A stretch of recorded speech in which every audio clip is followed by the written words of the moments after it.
The sound of gunfire split the morning air as Bethany Garrison tightened her grip on the reins, urging her horse faster through the dusty streets of Hillsborough, New Mexico.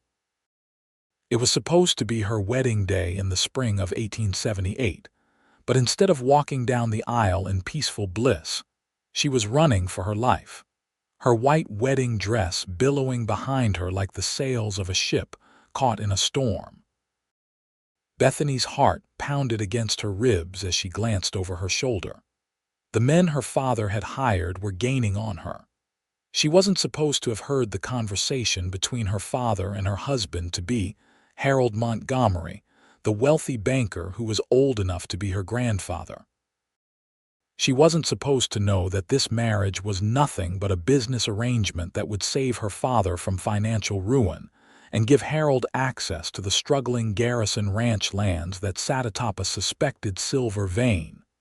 "There she is," a voice shouted from behind. Bethany leaned forward, pressing herself against her horse's neck. The church was just ahead, its white steeple reaching toward the heavens like a beacon of hope. She had no plan beyond reaching the sanctuary, beyond the desperate notion that she couldn't go through with this marriage. At 20 years old, she refused to be sold like cattle. Her horse clattered to a stop at the church steps. She dismounted in a flurry of satin and lace, her veil catching on the saddle horn and tearing free. With trembling hands, she gathered her skirts and raced up the steps, bursting through the doors into the crowded church. Every head turned, every eye fixed on her. She saw her father's face flush with anger, saw Harold's thin lips press into a disapproving line. The organist faltered, the music dying away to nothing but echoes against the rafters. "I'm sorry," Bethany gasped, her voice carrying in the stunned silence. "I cannot, I will not." Her father took a step toward her, his face a mask of fury and humiliation. "Bethany," he growled. "Get up here now." Harold extended a bony hand, his gold rings glinting in the light filtering through the stained glass windows. "Come, my dear. The nerves will pass." Bethany backed away, shaking her head. "No, this isn't right. I won't do it." Her father moved faster than she expected, crossing the distance between them in long, angry strides. He grabbed her arm, his fingers digging painfully into her flesh. "You will do as you're told," he hissed, his breath hot against her face. The church spun around her, faces blurring, voices becoming distant. She hadn't eaten since yesterday, too nervous about her plan to escape. The combination of fear, hunger, and the stifling heat of the packed church sent her head swimming. I can't breathe," she whispered as black spots danced before her eyes. She was dimly aware of being dragged toward the altar, of Harold's impatient expression, of the minister's confusion. Then her knees buckled, and she felt herself falling. Strong arms caught her before she hit the floor. Not her father's arms, not Harold's. These arms were solid and sure, wrapped in the rough fabric of a work shirt that smelled of leather, horses, and the open range. Through the haze of her fading consciousness, Bethany looked up into the most startlingly blue eyes she'd ever seen. They belonged to a man she didn't recognize, a stranger with sun-bronzed skin and a face that was handsome despite the thin scar that ran along his jaw. "Easy now," he said, his voice low and steady as he lowered her gently to a nearby pew. "We'll go slow." The last thing Bethany saw before darkness claimed her was a silver star pinned to the man's chest, a Texas Ranger badge, and the look of concern in those blue eyes. When Bethany regained consciousness, the church was in chaos. She was lying on a pew near the back, a damp cloth pressed to her forehead by a gentle hand. She blinked, trying to focus, and found herself looking up at the same blue eyes that had caught her attention before she fainted. "Welcome back," the stranger said, a half smile playing at the corners of his mouth. He was crouched beside her, blocking her view of the altar where raised voices indicated a heated argument was taking place. "Who are you?" Bethany asked, her voice barely above a whisper. "Cole Lawson," he replied. "I'm passing through on business." He didn't elaborate on what that business might be, but the badge on his chest spoke volumes. Bethany tried to sit up, but Cole placed a restraining hand on her shoulder. "Take it easy," he advised. "You went down pretty hard." "I have to leave," she said urgently, the memory of her situation returning in a rush. "I can't marry him. I won't." Cole's expression remained neutral, but something flickered in his eyes, understanding, perhaps. "That much was clear when you came charging in here like the cavalry was on your heels." "They might as well have been," Bethany muttered. Before Cole could respond, Harold Montgomery's voice rose above the others, shrill with indignation. "I demand this ceremony continue at once." "I've paid good money for this arrangement." Bethany flinched at the words, and Cole's jaw tightened.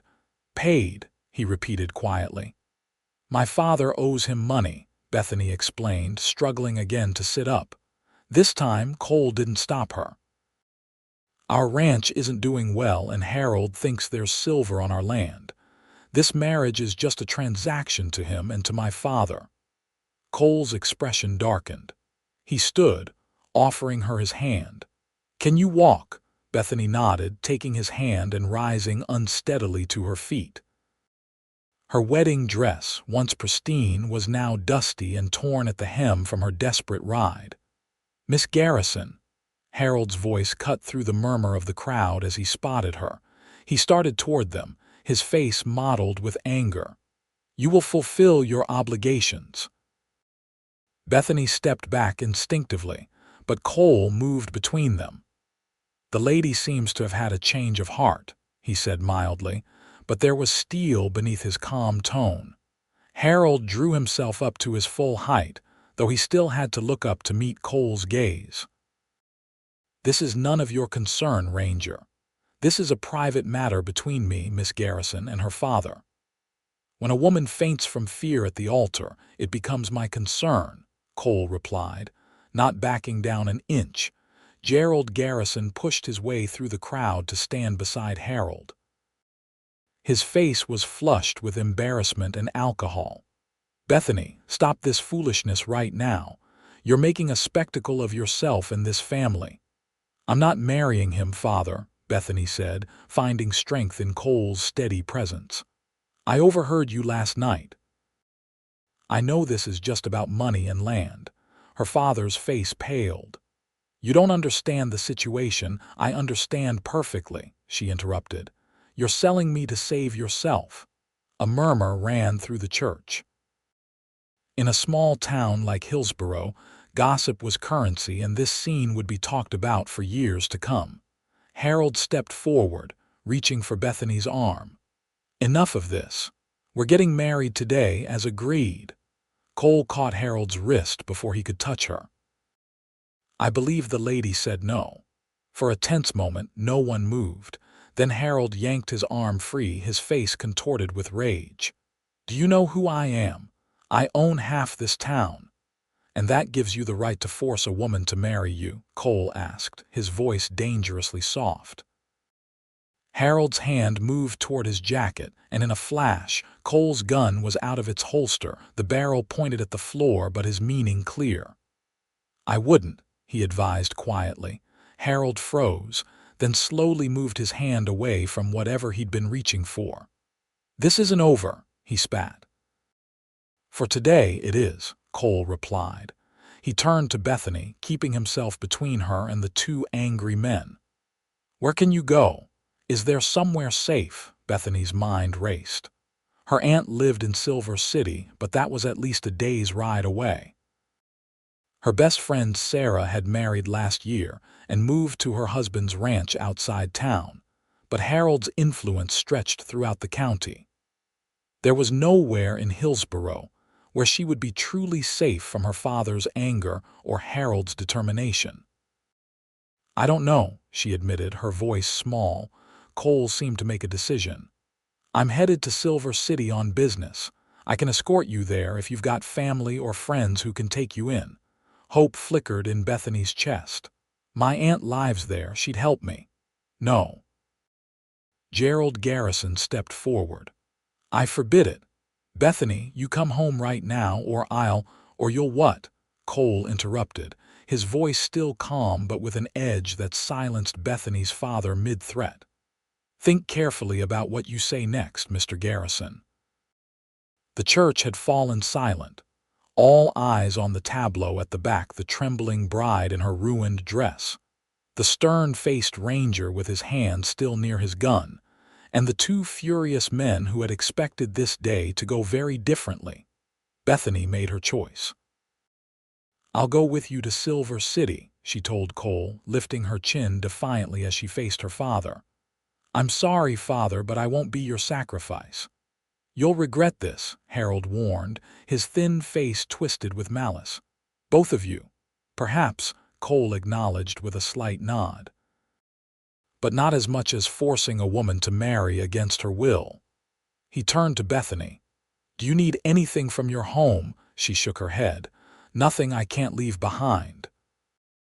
In truth, there were a few treasured possessions, her mother's locket, a book of poetry, some clothing, but she couldn't risk returning to her father's house. Cole nodded once, decision made. We'll leave immediately. As they made their way out of the church, the crowd parted before them, some faces showing shock, others sympathy, and still others calculation, wondering how this dramatic turn of events would affect the power dynamics in their small community. Outside, Bethany's horse was still tied to the hitching post, tossing its head nervously. Cole's mount stood nearby, a magnificent dark bay stallion that watched them approach with intelligent eyes. Can you ride in that dress? Cole asked, eyeing the voluminous white skirts. Bethany managed a small smile despite everything. I've been riding since before I could walk, Ranger Lawson. This dress won't stop me. A hint of admiration flickered across his face. Good. We've got a long journey ahead, and your father in Montgomery won't take this lying down. As if summoned by his words, the church doors burst open behind them, and Harold emerged, flanked by several men who looked like hired muscle. Stop them, Harold shouted. The woman is confused and needs to be returned to her father's care. Cole helped Bethany onto her horse, then swung up onto his own stallion in one fluid motion. Hold on tight, he advised, drawing his gun once more as Harold's men started toward them. He fired a single shot into the air, causing the men to halt momentarily and several women in the crowd to scream. The next one won't be a warning, Cole called out, his voice carrying across the churchyard. Miss Garrison is leaving of her own free will. Anyone who tries to stop her will answer to me and to the law. For a moment, it seemed like Harold's men might press the issue, but something in Cole's steady gaze made them hesitate. Harold himself was red-faced with fury, but apparently unwilling to risk open violence in front of so many witnesses. This isn't over, Ranger, he shouted as Cole and Bethany turned their horses toward the edge of town. It never is, Cole muttered, too low for anyone but Bethany to hear. Then louder, he called back. Safe travels back to your bank, Mr. Montgomery. Miss Garrison, shall we? With a nod to Bethany, he urged his horse forward, and she followed, her heart pounding with fear and exhilaration as they galloped away from the church, away from Hillsborough, and away from the life that had nearly trapped her forever. They rode hard for several hours, taking a less traveled trail that wound through the rugged terrain of southern New Mexico territory. The spring sun was warm, but not yet baking hot as it would be in the summer months. Scrub brush, yucca, and the occasional juniper dotted the landscape, and in the distance, mountains rose blue and hazy against the sky. Cole set a punishing pace, clearly wanting to put as much distance between them and Hillsborough as possible. Bethany matched him stride for stride, grateful that her horse was strong and sure-footed. The wedding dress was a hindrance, catching on brush and flapping in the wind, but she managed, determined not to slow them down. Finally, as the sun began its descent toward the western horizon, Cole reined in his horse beside a small creek sheltered by cottonwood trees. Bethany followed suit, suddenly aware of how exhausted she was now that they had stopped moving. "We'll rest here for a bit," Cole said, dismounting in one smooth motion. "Water the horses and catch our breath." Bethany slid from her saddle, her legs wobbling beneath her as they adjusted to solid ground. Her wedding dress was a disaster, torn and dirty, the once pristine white now a mixture of dust, sweat, and streaks of green from brushing against vegetation. She didn't care. Each tear in the fabric felt like a severed tie to the life she'd left behind. Cole led both horses to the creek, letting them drink while keeping a vigilant eye on their surroundings. Bethany sank down onto a fallen log, suddenly overwhelmed by the magnitude of what she had done. "You think they'll follow us?" she asked, watching Cole as he filled his canteen. He nodded, his expression grim. "Montgomery strikes me as a man who doesn't like to lose, and your father has his own reputation to consider. Yes, they'll follow, but they'll be looking for 2 riders heading straight for Silver City. That's why we're taking the long way around." "You're risking a lot for a stranger," Bethany observed, accepting the canteen when he offered it to her. Cole shrugged, his broad shoulders rising and falling beneath his worn leather vest. "I've seen what happens to women forced into marriages they don't want. It's never pretty." Something in his tone suggested personal knowledge, but Bethany didn't pry. "Still, you could lose your job, or worse." A ghost of a smile crossed his face. "Rangers are supposed to protect the innocent. That's what I'm doing." Bethany took a long drink of water, then handed the canteen back. "Is that what I am? Innocent, aren't you?" She looked down at her ruined dress, at the dirt under her fingernails and the scrapes on her hands from their hasty flight. "I don't feel innocent. I feel like I've just burned down my entire life." Cole sat beside her on the log, leaving a respectful distance between them. Sometimes a fire is necessary to clear the way for new growth. Bethany glanced at him, surprised by the philosophical turn of phrase from this taciturn man. "Are you always this wise, Ranger Lawson?" "Cole," he corrected. "And no, usually I'm just trying to keep my head attached to my shoulders." His blue eyes crinkled slightly at the corners, revealing a sense of humor beneath his serious demeanor. A small laugh escaped Bethany, the sound startling in the quiet clearing. It felt good to laugh, even briefly, after the tension of the day. "So, your aunt in Silver City," Cole said after a moment. "Will she take you in?" Bethany nodded. "Aunt Margaret, she's my mother's sister, and she never approved of my father. She's written to me several times over the years, inviting me to visit." She paused, a shadow crossing her face. "She doesn't know about the wedding, or what was supposed to be a wedding." "We'll send word ahead when we reach the next town," Cole assured her, "but we should keep moving soon. I'd like to put a few more miles behind us before dark." As if on cue, the sound of distant hoofbeats reached them. Cole was on his feet instantly, his hand going to his gun. "Mount up," he said quietly. Quick and quiet, Bethany didn't need to be told twice. She gathered her tattered skirts and climbed onto her horse, her heart racing as the hoofbeats grew louder. Cole mounted his stallion, then led them deeper into the cottonwoods, away from the creek and the trail they'd been following. They waited in tense silence as a group of riders passed by on the main trail, their voices carrying on the still afternoon air. "They can't have gotten far in this heat," a gruff voice said. "The girl's in a wedding dress, for God's sake." "Montgomery's offering $50 to the man who finds them," another replied. 100 if we bring the ranger back alive for him to deal with personally. Bethany's blood ran cold. She hadn't fully appreciated the danger Cole had put himself in by helping her. She caught his eye, silently questioning, but he simply shook his head, warning her to remain quiet. The riders passed by without spotting them, continuing down the trail toward the east. Cole waited until the sounds had faded completely before speaking.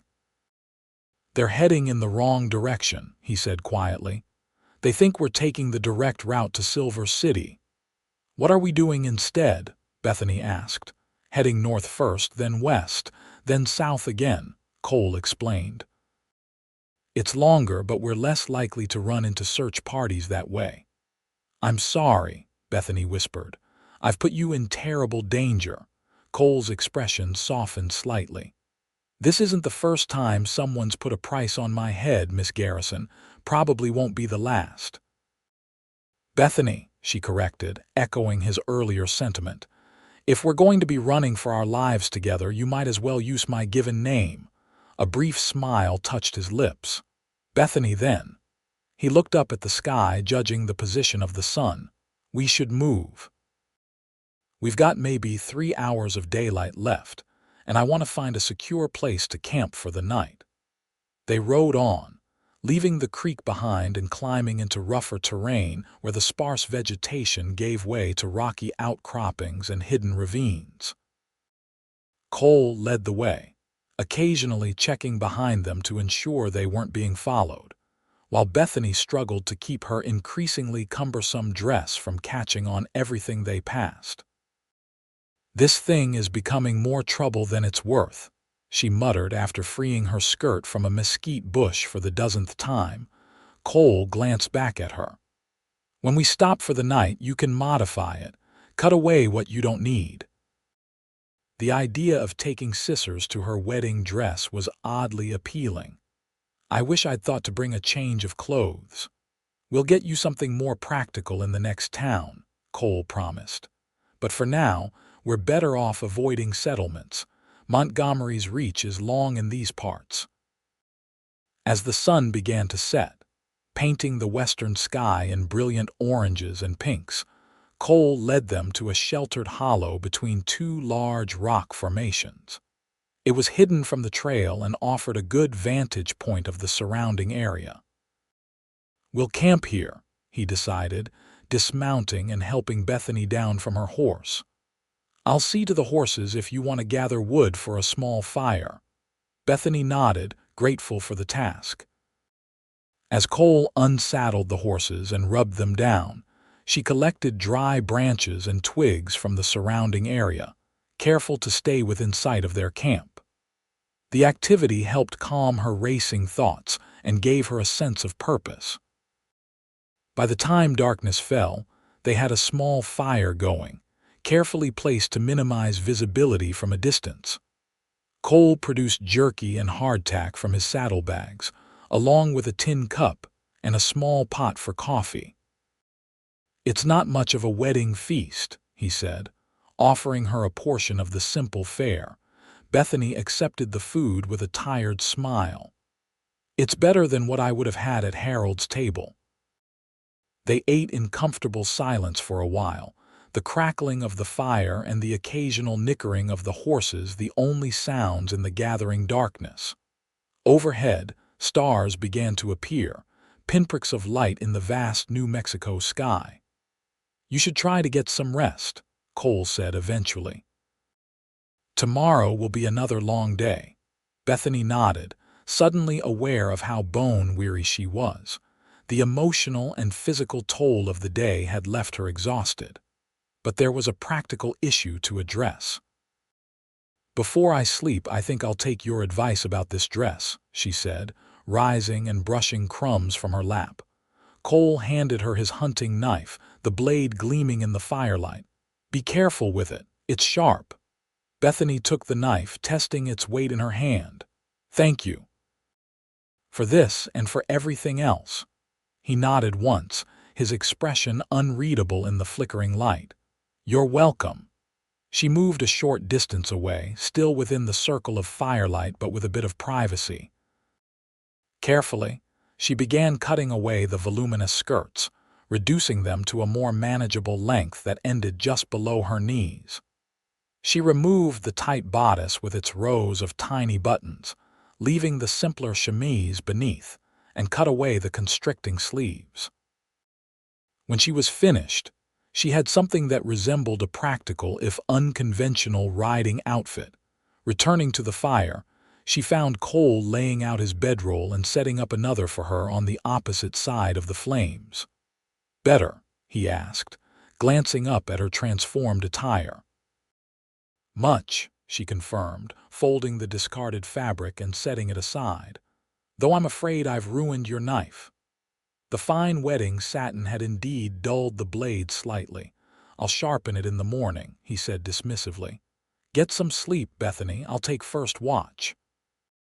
She wanted to protest that he needed rest too, but the determined set of his jaw told her it would be pointless to argue.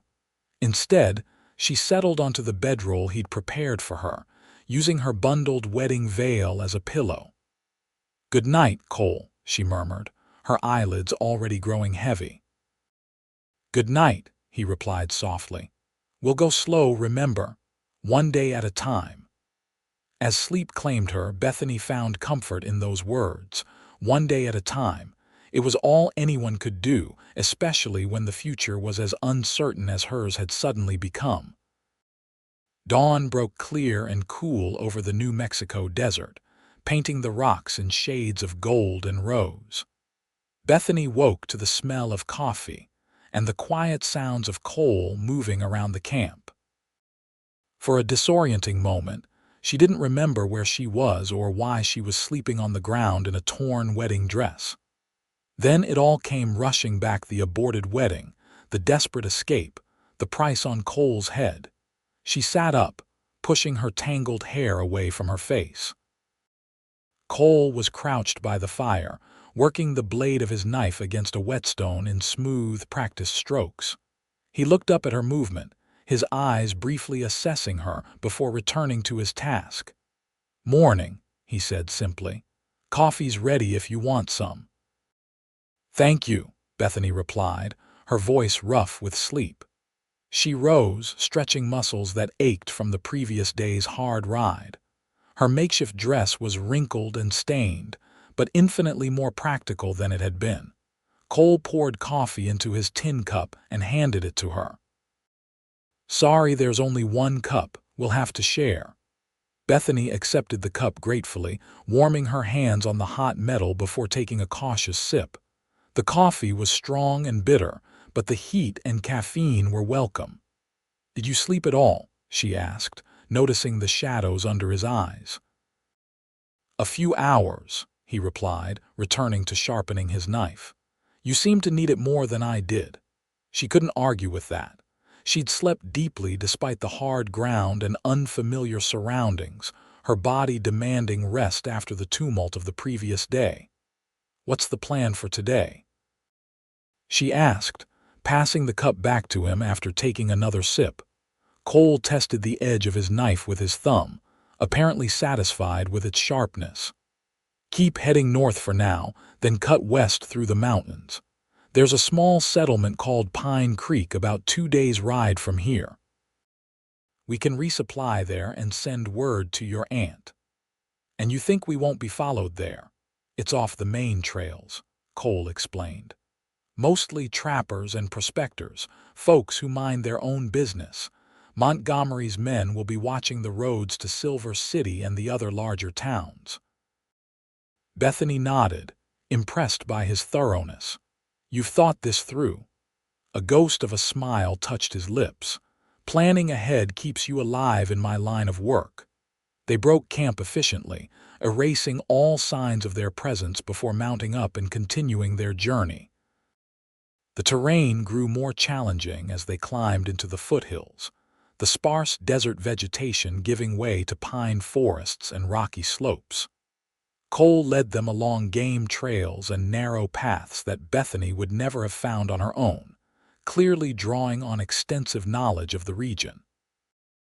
As they rode, Bethany found herself studying her unexpected protector. Cole Lawson was not what she'd expected from a Texas Ranger.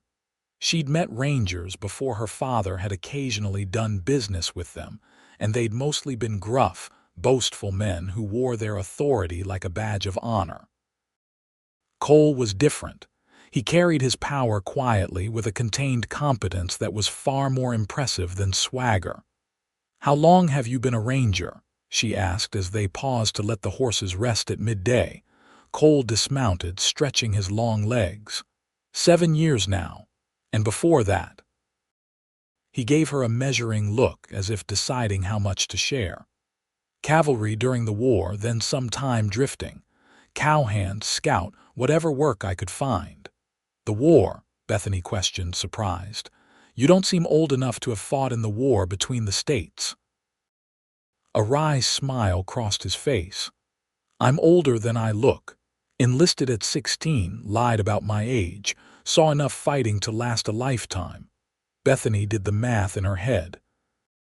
That would make him around 33 now, not so very much older than her 20 years, but with a wealth of experience she could barely imagine. "Which side?" she asked quietly. "Union," he replied, his gaze steady on hers, perhaps expecting censure. Many in the New Mexico territory had Southern sympathies, including her own father. Bethany merely nodded. "My father fought for the Confederacy. He still talks about it sometimes, especially when he's been drinking." "And you? What do you think about the war?" It was an unusually direct question, especially about such a divisive topic. Bethany considered her answer carefully. "I think too many men died for causes they barely understood," she said finally. "And I think the people who suffered most weren't the ones making the decisions." Something like approval flickered in Cole's blue eyes. "That's a fair assessment." They continued their journey through the afternoon, climbing steadily higher into the mountains. The air grew cooler, filled with the scent of pine and earth. They saw no sign of pursuit, but Cole remained vigilant, frequently checking their back trail and choosing paths that would be difficult to follow. As evening approached, they came upon a small, secluded meadow beside a rushing stream. The grass was lush enough to provide good grazing for the horses, and a circle of stones indicated that others had used this spot as a campsite in the past. "We'll stop here for the night," Cole decided. "It's defensible and has water and grazing." While Cole saw to the horses, Bethany gathered firewood and cleared the old fire pit. Working together without much need for discussion, they soon had a camp established and a small fire burning.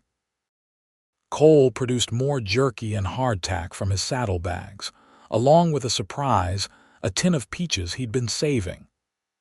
"I figured we could use something sweet," he explained as he opened the tin and offered it to Bethany first.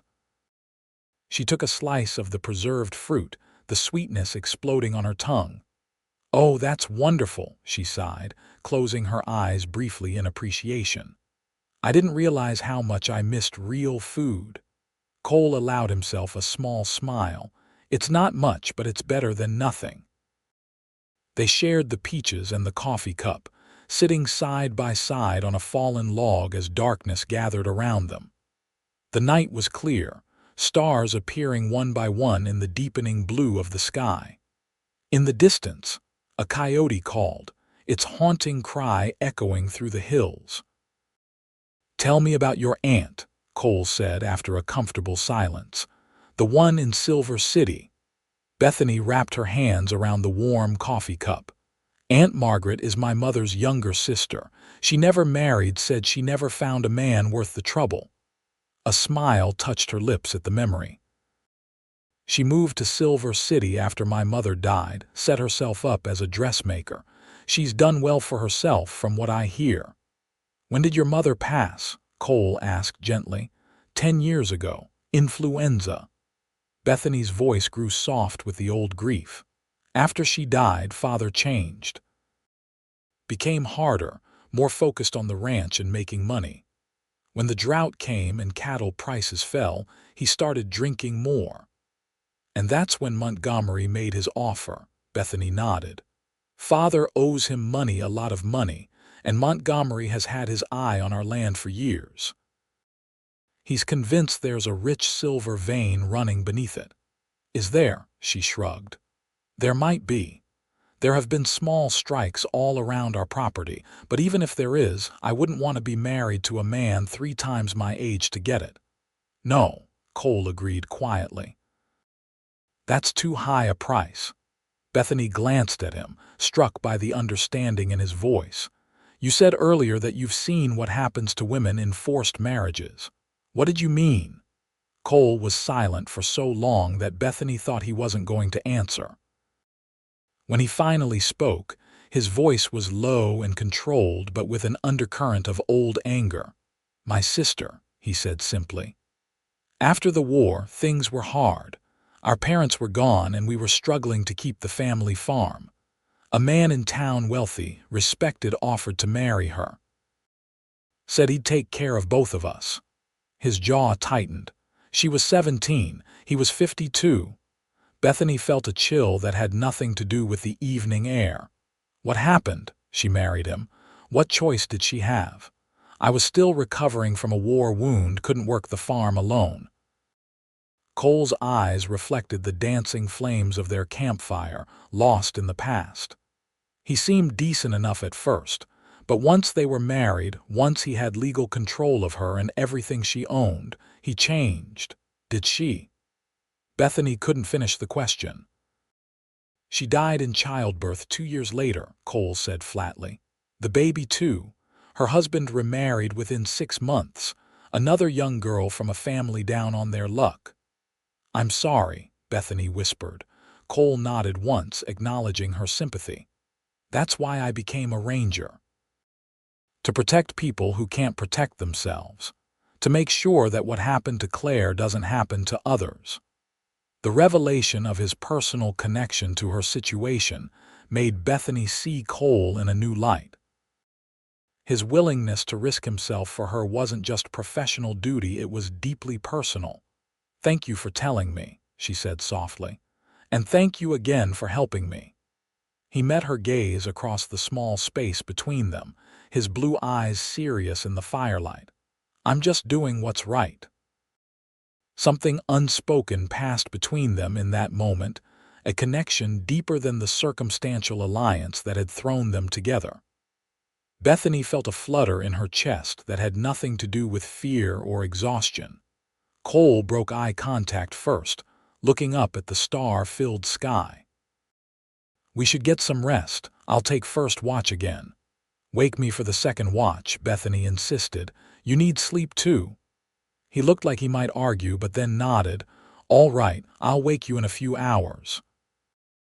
Bethany settled onto her bedroll, using her bundled wedding veil as a pillow once more. Despite the hard ground and the worries that still plagued her, she felt safer than she had in months. As she drifted toward sleep, she watched Cole through half-closed eyes.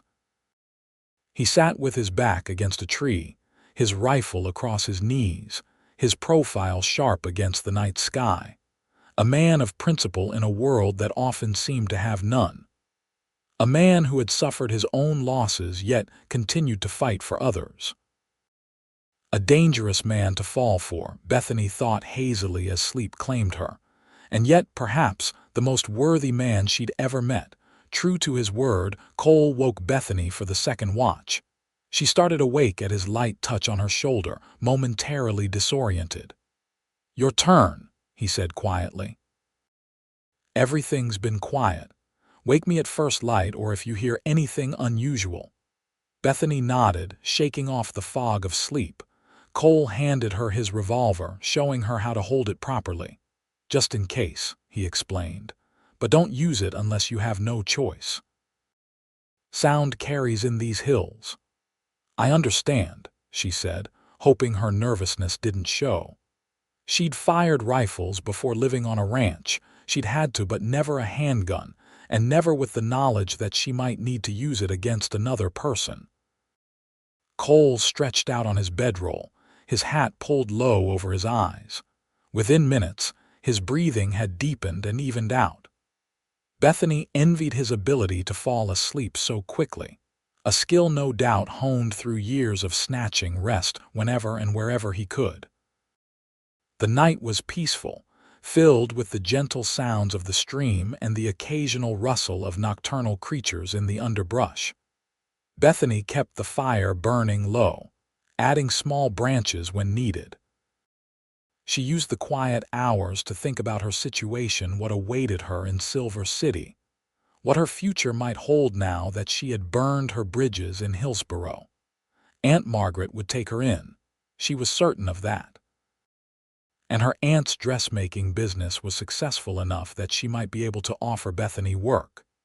It wasn't the life she had imagined for herself, but it was a life of her own choosing, and that made all the difference. As the eastern sky began to lighten, Bethany studied Cole's sleeping form. In repose, with the habitual vigilance relaxed from his features, he looked younger, the lines of care smoothed away. The scar along his jaw stood out starkly against his tanned skin, and Bethany wondered about the story behind it, just one of many stories written on this complex man's body and soul. She hated to wake him when he clearly needed the rest, but as the first golden light of dawn touched the tops of the pines, she gently shook his shoulder. "Cole," she said softly, "the sun's coming up." He was instantly alert, sitting up and reaching for his rifle in one fluid motion before he'd even fully opened his eyes. Then he registered Bethany's presence and relaxed slightly. "Any trouble?" he asked, his voice rough with sleep. She shook her head. "All quiet. Good." He stood, stretching the stiffness from his limbs. "We'll have a quick breakfast and then move out. I want to cover as much ground as possible before noon." They shared the last of the coffee and hardtack, watching as the new day gradually illuminated the forest around them. Birds began their morning songs, and the dew sparkled on the meadow grass. "It's beautiful up here," Bethany observed, breathing in the clean mountain air. "So different from the desert," Cole nodded. "New Mexico's got more variety than most people give it credit for. Desert, mountains, forests, it's all here if you know where to look. You sound like you know it well." "I've spent a lot of time in these parts," he acknowledged. "Tracking outlaws, escorting important witnesses, delivering messages between ranger stations. You get to know the land when your life depends on it." They broke camp efficiently, erasing all signs of their presence before continuing their journey westward through the mountains. The trail narrowed as they climbed higher, sometimes disappearing altogether, but Cole navigated confidently, occasionally dismounting to check for signs or to lead the horses through particularly difficult sections. By midday, they had reached a high ridge that offered a spectacular view of the surrounding country. To the south and east, they could see the desert plains they had left behind, shimmering in the distance like a golden sea. To the west, more mountains, their peaks still capped with the last remnants of winter snow. They paused to rest the horses and eat a sparse lunch of the remaining jerky. Bethany's modified wedding dress was holding up surprisingly well, though it was now thoroughly stained with dust, sweat, and pine sap. Her fair skin, unused to so much exposure to the sun, was beginning to redden despite the shade of the pines. Cole noticed her discomfort and rummaged in his saddlebags, producing a battered but serviceable hat. "Here," he said, offering it to her. "It's not much, but it'll keep the sun off your face." Bethany accepted the hat gratefully, settling it on her head. It was too large, slipping down over her eyes until she adjusted it. "How do I look?" she asked with a small smile. "Like a real frontierswoman," Cole replied, the corner of his mouth lifting slightly. "I'll take that as a compliment," Bethany said, her smile widening. It was meant as one. The simple exchange felt significant somehow, a moment of normalcy and even gentle humor in the midst of their precarious situation.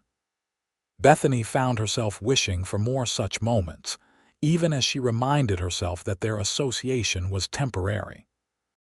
Once they reached Silver City, Cole would continue with whatever ranger business had brought him to the territory, and she would begin her new life with Aunt Margaret. The thought brought an unexpected pang of sadness. They continued their journey through the afternoon, gradually descending from the high ridge into a series of wooded valleys. The going was slower here, the forest denser, the trail less defined. Cole remained alert, his hand never far from his weapon, his eyes constantly scanning their surroundings. "Are we still being followed?" Bethany asked, noticing his tension. "I don't know for certain," Cole admitted, "but I'd rather assume we are and be wrong than assume we aren't and be surprised." The wisdom of his caution was proven just before dusk, when they were making their way along a narrow trail that followed a shallow creek. Cole suddenly raised his hand, signaling for Bethany to stop.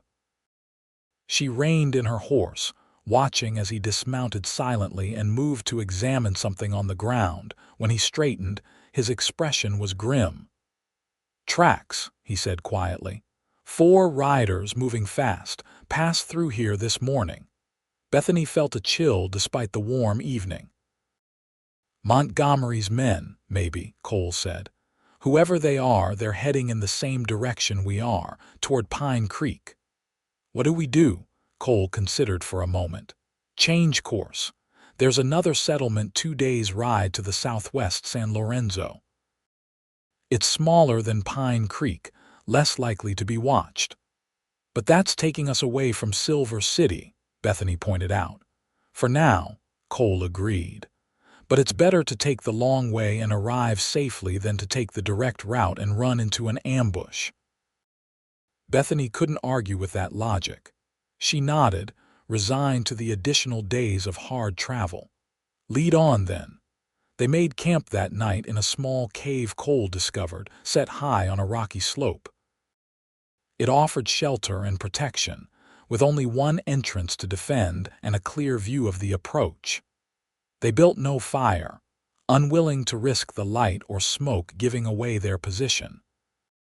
In the close confines of the cave, sharing cold rations and whispered conversation, Bethany became acutely aware of Cole's presence, the solid breadth of his shoulders, the clean scent of his skin beneath the trail dust, the quiet steadiness that seemed to radiate from him. "Tell me about Silver City," he said as they sat side by side, watching the darkness settle over the valley below. "What will you do there?" Bethany hugged her knees to her chest, considering. "I'm not entirely sure. Help Aunt Margaret with her dressmaking business, I suppose. I'm a fair hand with a needle." "Is that what you want to do? Sew dresses?" The question, asked without judgment, made Bethany realize she hadn't really thought beyond escaping her arranged marriage. What did she want to do with her life, now that she was free to choose? "I don't know," she admitted. "I've never had much choice in the matter. On the ranch, I did what needed doing: cooking, cleaning, tending the garden, helping with the cattle when hands were short. I'm good with horses." She smiled slightly. "Father always said it was a waste, teaching a girl to ride and rope, but Mother insisted." "Your mother sounds like a wise woman." "She was." Bethany's voice softened with memory. "She wanted more for me than she had. She used to say that a woman should have skills that couldn't be taken away from her." "Good advice," Cole observed. "What about you?" Bethany asked, turning the conversation away from herself. "Will you always be a ranger?" Cole leaned back against the cave wall, his profile outlined against the deepening blue of the sky outside. "I don't know," he said honestly. "I believe in what the Rangers stand for: law, justice, protection of the innocent, but it's a hard life. Lonely." The admission seemed to surprise him as much as it did Bethany. Cole Lawson didn't strike her as a man who often spoke of loneliness or any other vulnerability. You ever think about settling down? She asked quietly. Having a family? For a long moment, Cole was silent and Bethany worried she had overstepped. When he finally spoke, his voice was low and thoughtful. I used to think it wasn't possible. The kind of work I do, the enemies I make, it's not fair to bring a wife and children into that. He glanced at her, then back out at the night. But lately, I've been wondering if maybe there's a middle ground, a way to serve the law and still have something of my own. The conversation felt intimate, more revealing than any they'd had before. In the darkness of the cave, with danger potentially lurking outside, they were sharing thoughts and feelings that might never have been voiced in ordinary circumstances. I hope you find it, Bethany said sincerely. That middle ground. Cole turned to look at her directly, his blue eyes catching what little light remained. I hope you find what you're looking for too, Bethany. There was something in his gaze, something warm and questioning, that made her breath catch. For a breathless moment, she thought he might reach for her hand or perhaps even lean in closer. Instead, he cleared his throat and looked away. We should get some rest, he said, his voice returning to its usual practical tone. I'll take first watch again.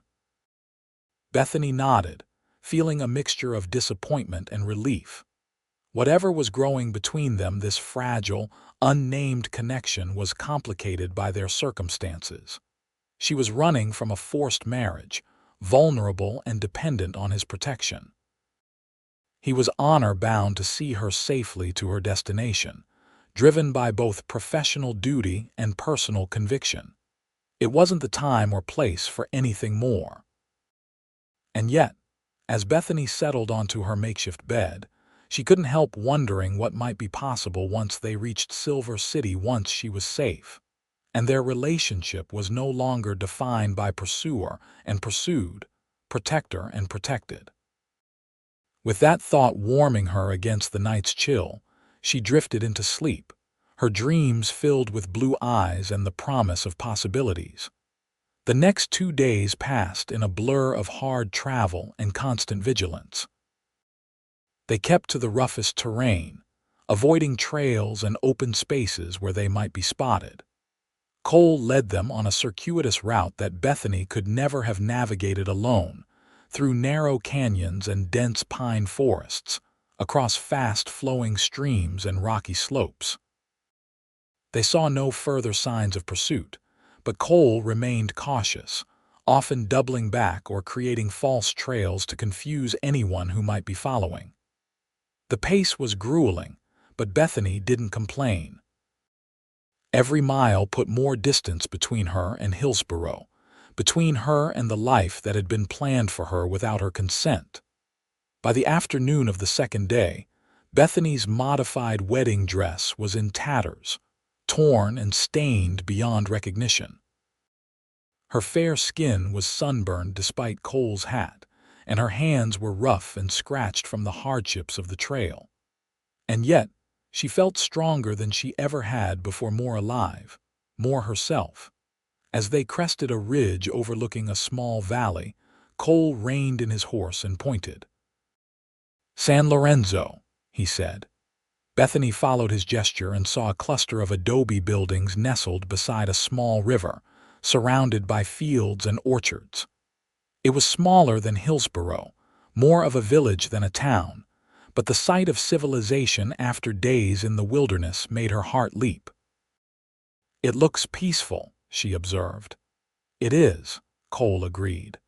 "Mostly Mexican families who have been here for generations, along with a few Anglo traders and ranchers, good people who mind their own business."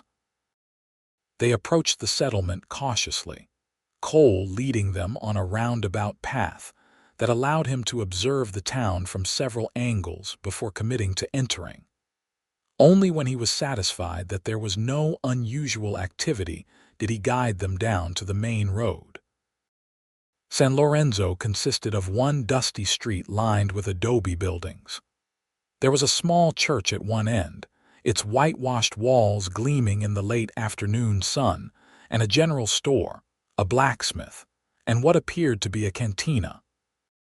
A few children played in the street, stopping to stare wide-eyed as Cole and Bethany rode past.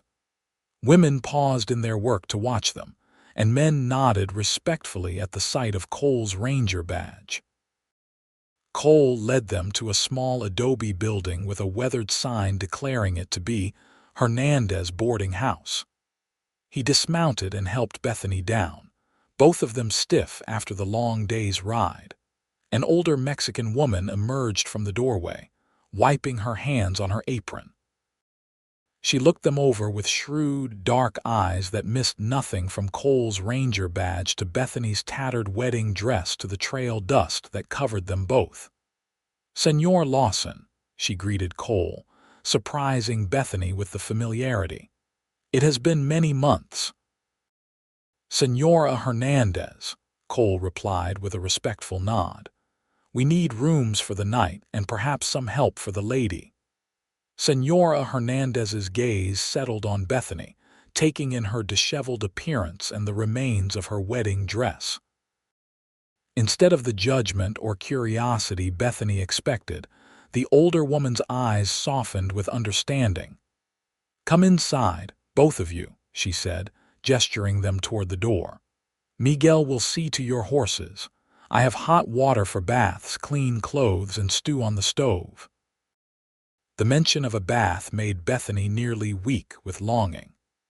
She followed Senora Hernandez into the boarding house, which was simple but immaculately clean, with whitewashed walls and colorful woven rugs on the floors. "I have 2 rooms at the back," the older woman said, leading them down a narrow hallway. "Very private. No one will disturb you here." She showed them to adjacent rooms, each furnished with a narrow bed, a washstand, and a small chest of drawers. The windows were covered with colorful curtains that fluttered in the breeze, and the beds were made up with clean linens that smelled of sunshine and lavender. "I will bring hot water and clean clothes," Senora Hernandez promised. "And then food. You both look half-starved." When she had gone, Bethany turned to Cole, overwhelmed by the simple kindness after days of hardship. "She seems to know you." Cole nodded. "I've stayed here before when ranger business brought me this way. Senora Hernandez and her husband helped me track down a gang that was terrorizing local ranchers. They're good people. And she doesn't seem surprised by." Bethany gestured to her ruined wedding dress. A ghost of a smile touched Cole's lips. "Senora Hernandez has seen it all, I expect. And she's not one to judge." True to her word, the older woman soon returned with 2 young girls carrying buckets of steaming water. They filled the metal tubs that had been brought into each room, then left, returning with armfuls of clean clothing. "For you, señorita," Senora Hernandez said, placing a simple cotton dress, undergarments, and a shawl on Bethany's bed. "They belong to my daughter, but she is married now and lives in Santa Fe. They will fit you well enough until we can find something better." "Thank you," Bethany said sincerely. "You're very kind." The older woman patted her hand. "Bathe, dress, and then come to the kitchen for food. You are safe here." Left alone, Bethany stripped off the remains of her wedding dress with no regret, letting the tattered fabric pool on the floor. The bath was glorious, even in the small metal tub where she had to fold herself awkwardly to fit. She scrubbed away days of dirt and fear, washing her hair with the lavender-scented soap Senora Hernandez had provided. The borrowed dress was a simple blue cotton, well-worn but clean and serviceable. It was slightly large on Bethany's frame, but with the belt cinched tight, it would do nicely. She combed out her damp hair with the comb from the washstand, then took a moment to look at herself in the small mirror. A different woman looked back at her sun-browned, with a sprinkling of freckles across her nose and cheeks, her blonde hair darkened by water and hanging loose around her shoulders. Her blue eyes seemed larger, more determined, and there was a strength in her jaw that hadn't been there before. She barely recognized herself, and yet she felt more herself than she ever had. When she emerged from her room, she found Cole waiting in the hallway. He too had bathed and changed, wearing clean, dark trousers and a white cotton shirt that emphasized the breadth of his shoulders and the tan of his skin. His damp hair was combed back from his forehead, making him look younger and somehow more approachable. For a moment, they simply looked at each other, seeing one another properly for the first time without the dirt and stress of their flight. "You clean up well, Ranger," Bethany said with a small smile, breaking the silence.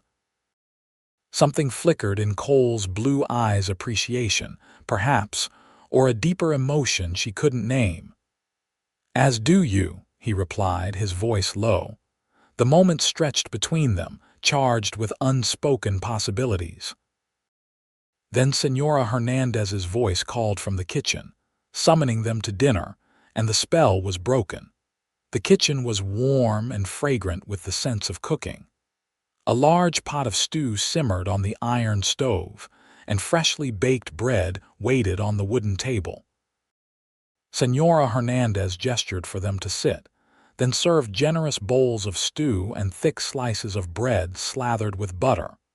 Bethany ate with an appetite born of days of jerky and hardtack. The stew was rich with beef, beans, and green chilies, spicier than what she was used to but delicious. Cole ate with equal enthusiasm, and for several minutes there was no conversation, only the sounds of hungry travelers appreciating a home-cooked meal. When they had finished, Senora Hernandez placed cups of strong, sweet coffee before them, then sat down across the table. "Now," she said, her dark eyes moving between them, "you will tell me why a Texas Ranger is traveling with a young woman in a wedding dress, running from something or someone." Cole glanced at Bethany, silently asking her permission to explain. She nodded, and he turned back to their hostess. "Miss Garrison was being forced into a marriage against her will," he said simply. "I happened to be in the church when she fainted from fear at the altar. I couldn't stand by and let it happen." Senora Hernandez nodded, unsurprised. "And the husband-to-be, he is pursuing you." "We believe so," Cole confirmed. "He's a wealthy man with influence and he doesn't like losing."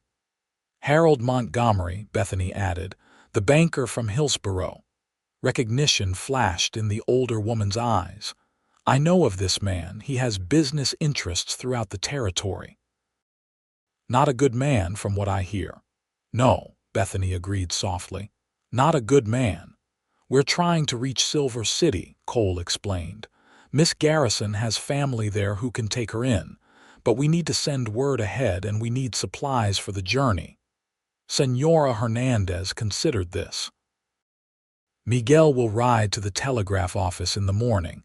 It is 10 miles to the north, but he is swift, and I will prepare supplies for you." She looked at Bethany. "You will need proper clothes for traveling. I will speak with Alina at the general store." "I can pay," Bethany said, suddenly remembering the small pouch of coins she had sewn into the hem of her wedding dress before fleeing Hillsborough. "I have some money." "Good," the older woman nodded. "But first, you both need rest, real rest in real beds. No one will find you here tonight." The promise of safety and a proper bed was too tempting to resist. After thanking Senora Hernandez for her kindness and generosity, Bethany and Cole retired to their respective rooms. Alone in her small, clean room with its narrow bed and fluttering curtains, Bethany felt the full weight of the past few days descend on her. The fear, the exhaustion, the uncertainty had all crashed over her like a wave. But mixed with these emotions was a fierce pride in what she had done. She had refused to accept a life chosen for her by others. She had taken her fate into her own hands, for better or worse. And she had found an unexpected ally in Cole Lawson, a man who understood her situation in the most personal way and who had risked his own safety to help her. A man who, she was beginning to realize, had awakened feelings in her that she had never experienced before. As she slipped between the clean sheets, Bethany wondered what the coming days would bring. Would they reach Silver City safely? Would Harold Montgomery give up his pursuit, or would he continue to hunt them? And what would happen when her journey with Cole came to its inevitable end? With these questions swirling in her mind, Bethany drifted into the deepest, most restful sleep she had experienced since fleeing Hillsborough.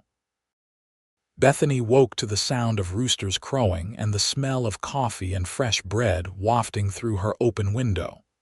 For a moment, disoriented by the unfamiliar surroundings, she tensed, ready to flee.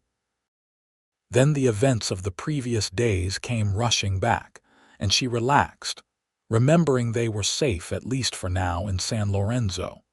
She dressed quickly in the borrowed blue dress, using the small mirror to braid her hair into a simple plait.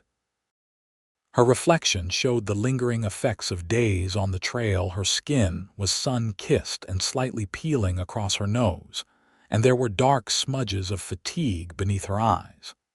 But there was also a new confidence in her bearing that hadn't been there before. When she emerged from her room, she found the boarding house already bustling with activity. Senora Hernandez was in the kitchen, directing two young girls as they prepared breakfast. Cole was nowhere to be seen. "Good morning, señorita." Senora Hernandez greeted her warmly. "You slept well." "Better than I have in days," Bethany admitted. "Where is Ranger Lawson?" "He went early to check on your horses and to speak with my husband," the older woman explained. "He will return for breakfast. Sit, eat." Bethany sat at the kitchen table, where a plate of eggs, beans, and fresh tortillas was placed before her, along with a cup of strong, sweet coffee. As she ate, Senora Hernandez moved about the kitchen, occasionally glancing at Bethany with motherly concern. "After breakfast, we will go to Alina's store," she said.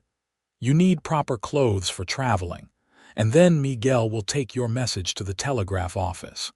Bethany nodded, reaching for the small pouch of coins she had retrieved from her ruined wedding dress. "I can pay for everything." "And for your hospitality." Senora Hernandez waved away the offer. "We will discuss payment after you are properly outfitted. Eat now before it gets cold." Bethany was finishing her breakfast when Cole returned, accompanied by a stocky, silver-haired Mexican man whom she assumed was Senor Hernandez. Cole looked refreshed after a night's proper rest, though his eyes still carried the vigilant alertness that seemed as much a part of him as his badge. "Good morning," he greeted Bethany, taking a seat across from her. "Did you sleep well?" "Very well, thank you," she replied, oddly shy in his presence after their days of enforced intimacy on the trail. "Miguel has agreed to ride to the telegraph office," Cole informed her as Senora Hernandez set a plate before him. "We need to compose a message for your aunt." "I've been thinking about that," Bethany said. "How much should I tell her? I don't want to worry her unnecessarily." Cole considered this as he ate. "Keep it simple. Tell her you're coming to visit and would appreciate her hospitality. We can explain the details when we arrive." "And when will that be?" Bethany asked. "How much farther is it to Silver City?" 3 days' ride if we take the direct route," Cole replied. "But given our situation, I'm thinking we should continue to avoid the main trails. That might add another day or two." Bethany nodded, accepting the necessity. "I'll do whatever you think is best." After breakfast, Senora Hernandez escorted Bethany to the general store, a small but well-stocked establishment run by a plump, cheerful woman named Alina. With Senora Hernandez's guidance, Bethany selected practical clothing for the journey. Sturdy trousers, cotton shirts, a proper hat, a warm jacket for the cool mountain nights, and sturdy boots to replace her ruined wedding slippers. "You look like a proper frontier woman now," Elena observed approvingly as Bethany emerged from behind a screen wearing her new outfit. "Much better for riding." "I feel like one," Bethany replied with a small smile, appreciating the freedom of movement the trousers provided. She had worn them occasionally on the ranch when helping with particularly dirty work, but never in public.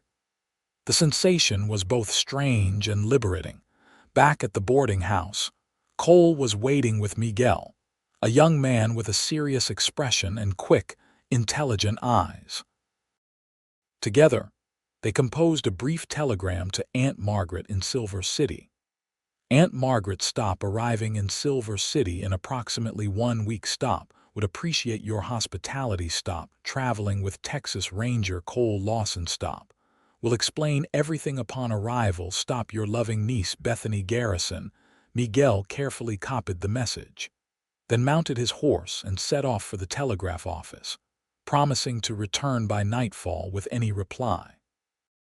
While they waited, Cole and Bethany sat in the Hernandez's small courtyard, enjoying the shade of a gnarled old cottonwood tree.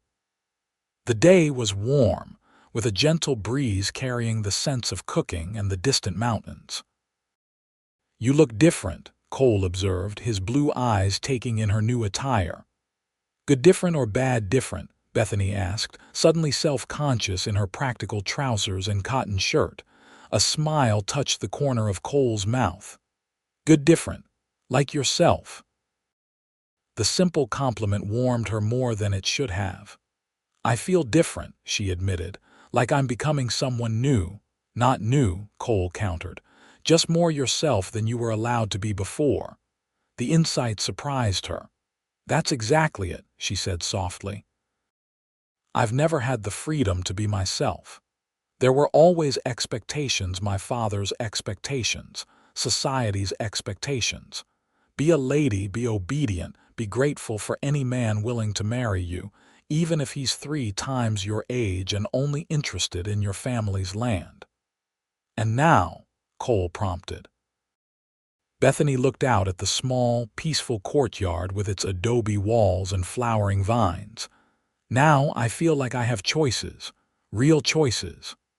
She turned back to him, suddenly earnest. "I know I'm still dependent on your protection to reach Silver City safely. I know I'll be dependent on Aunt Margaret's hospitality when I get there. But for the first time in my life, I'm making my own decisions about my future."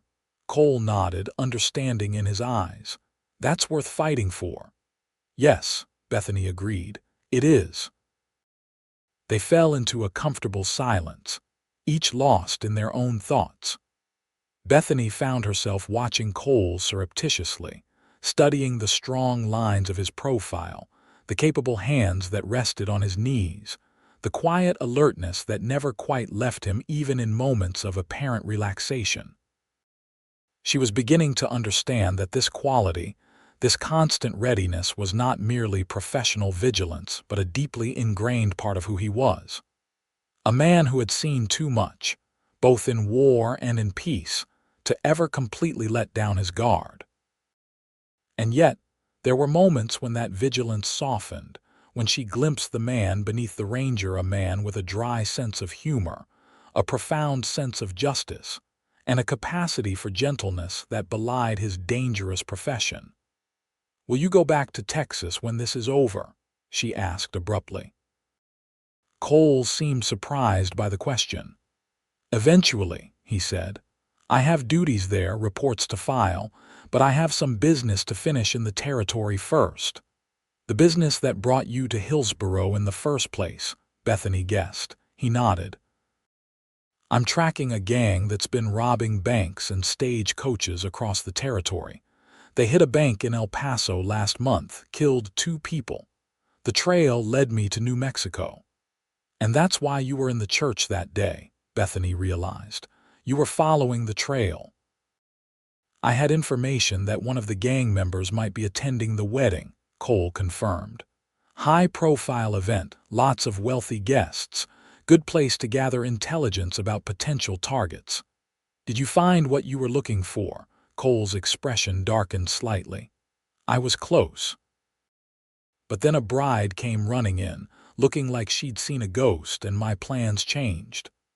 "I'm sorry," Bethany said, genuinely contrite. "I've disrupted your work." To her surprise, Cole shook his head. "Don't apologize. Some things are more important than catching bank robbers." His blue eyes met hers directly. "Helping you was the right thing to do. I don't regret it." The simple declaration hung in the air between them, weighted with unspoken significance. Before Bethany could respond, Senora Hernandez appeared in the doorway, announcing that lunch was ready. The afternoon passed quietly. Cole spent some time with Senor Hernandez, examining maps of the region and planning their route to Silver City. Bethany helped Senora Hernandez in the kitchen, grateful for the older woman's unobtrusive kindness and practical wisdom. As the sun began to set, painting the adobe walls of San Lorenzo in shades of gold and rose, Miguel returned from his mission to the telegraph office. He handed a slip of paper to Bethany with a shy smile. There was a reply, "Señorita." With trembling fingers, Bethany unfolded the telegram. "Bethany, stop, delighted to hear from you. Stop, will expect you when you arrive. Stop, my home is your home for as long as you wish. Stop, travel safely, dear niece. Stop, your loving Aunt Margaret." Relief washed over Bethany as she read the brief message. Aunt Margaret's welcome was warm and unquestioning, offering sanctuary without demanding explanations. It was more than Bethany had dared to hope for.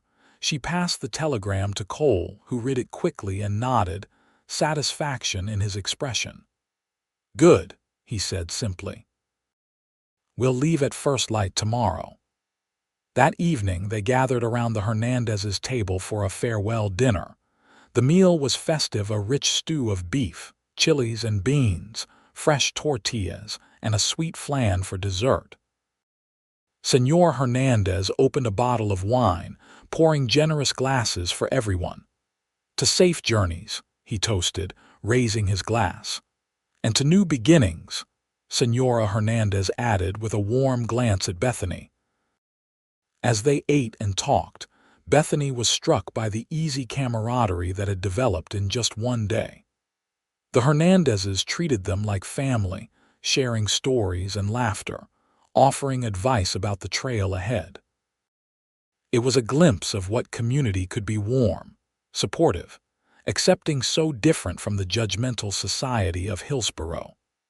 After dinner, Cole and Bethany sat on a bench outside the boarding house, watching as the stars appeared one by one in the deepening blue of the sky.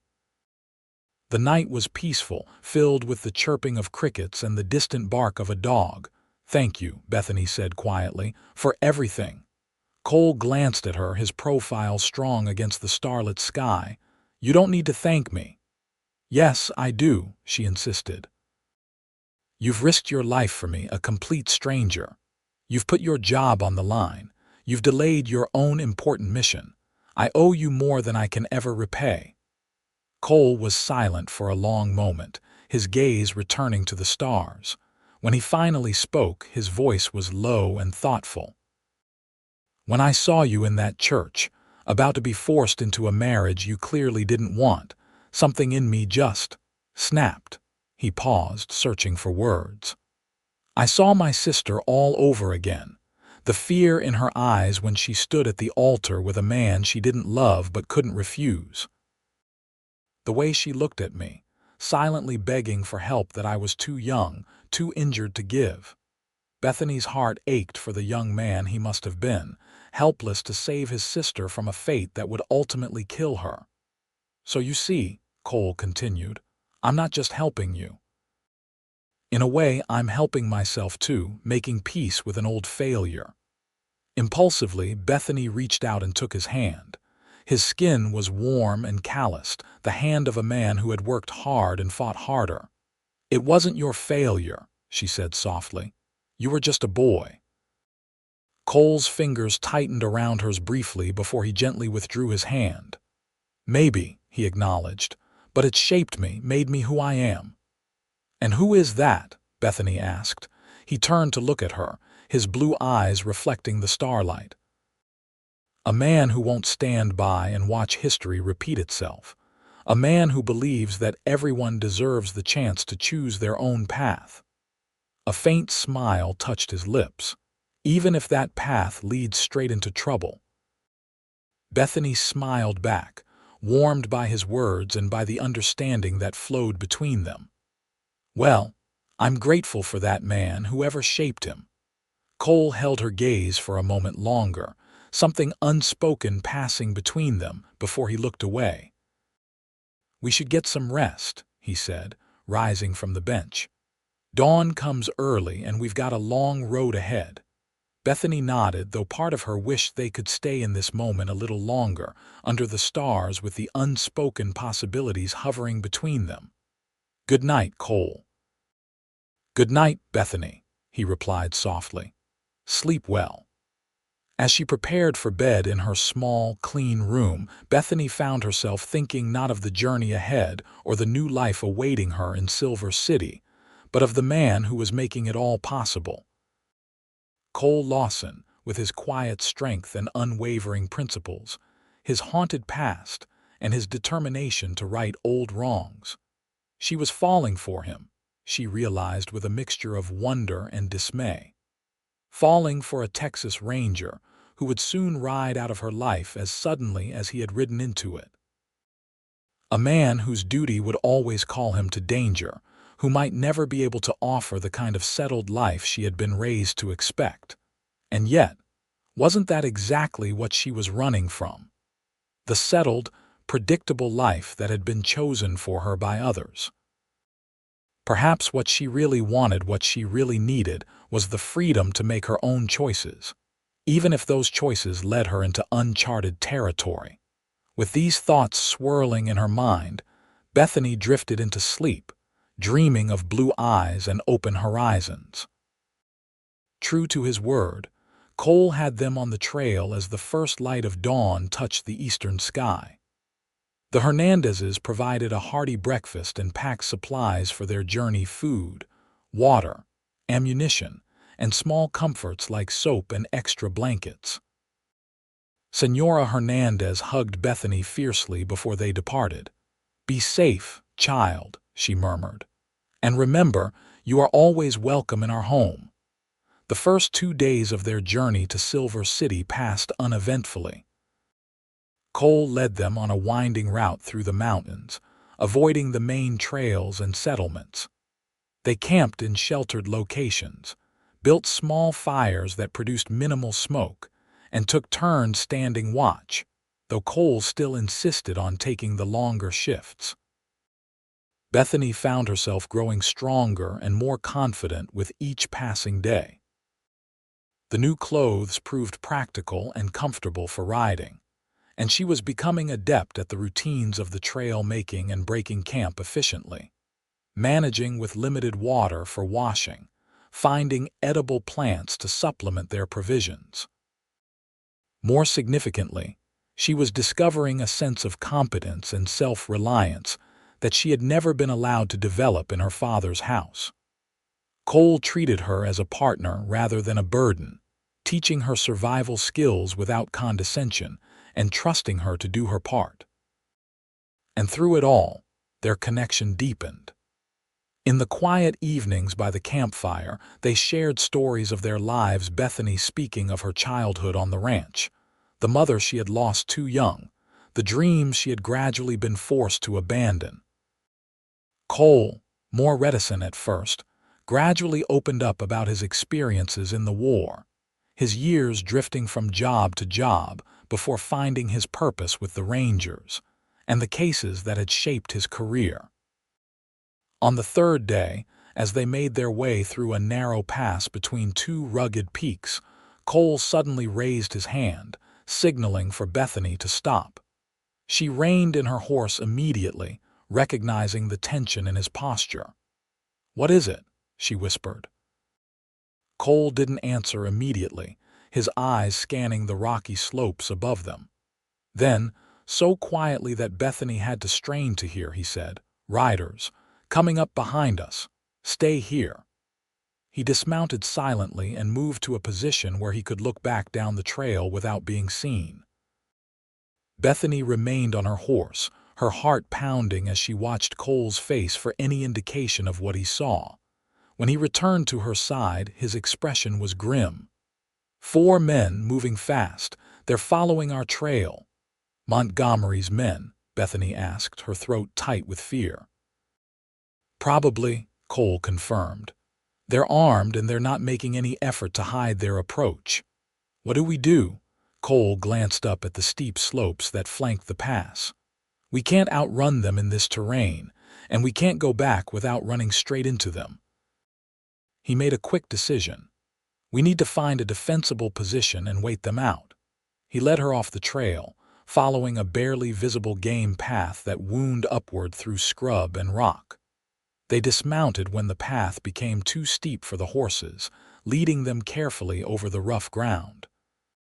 Finally, they reached a small plateau halfway up the mountainside, sheltered by a massive boulder and with a clear view of the trail below.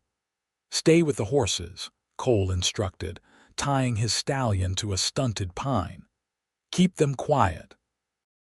He moved to the edge of the plateau, rifle in hand, and took up a position behind a smaller boulder that offered both concealment and a good firing platform.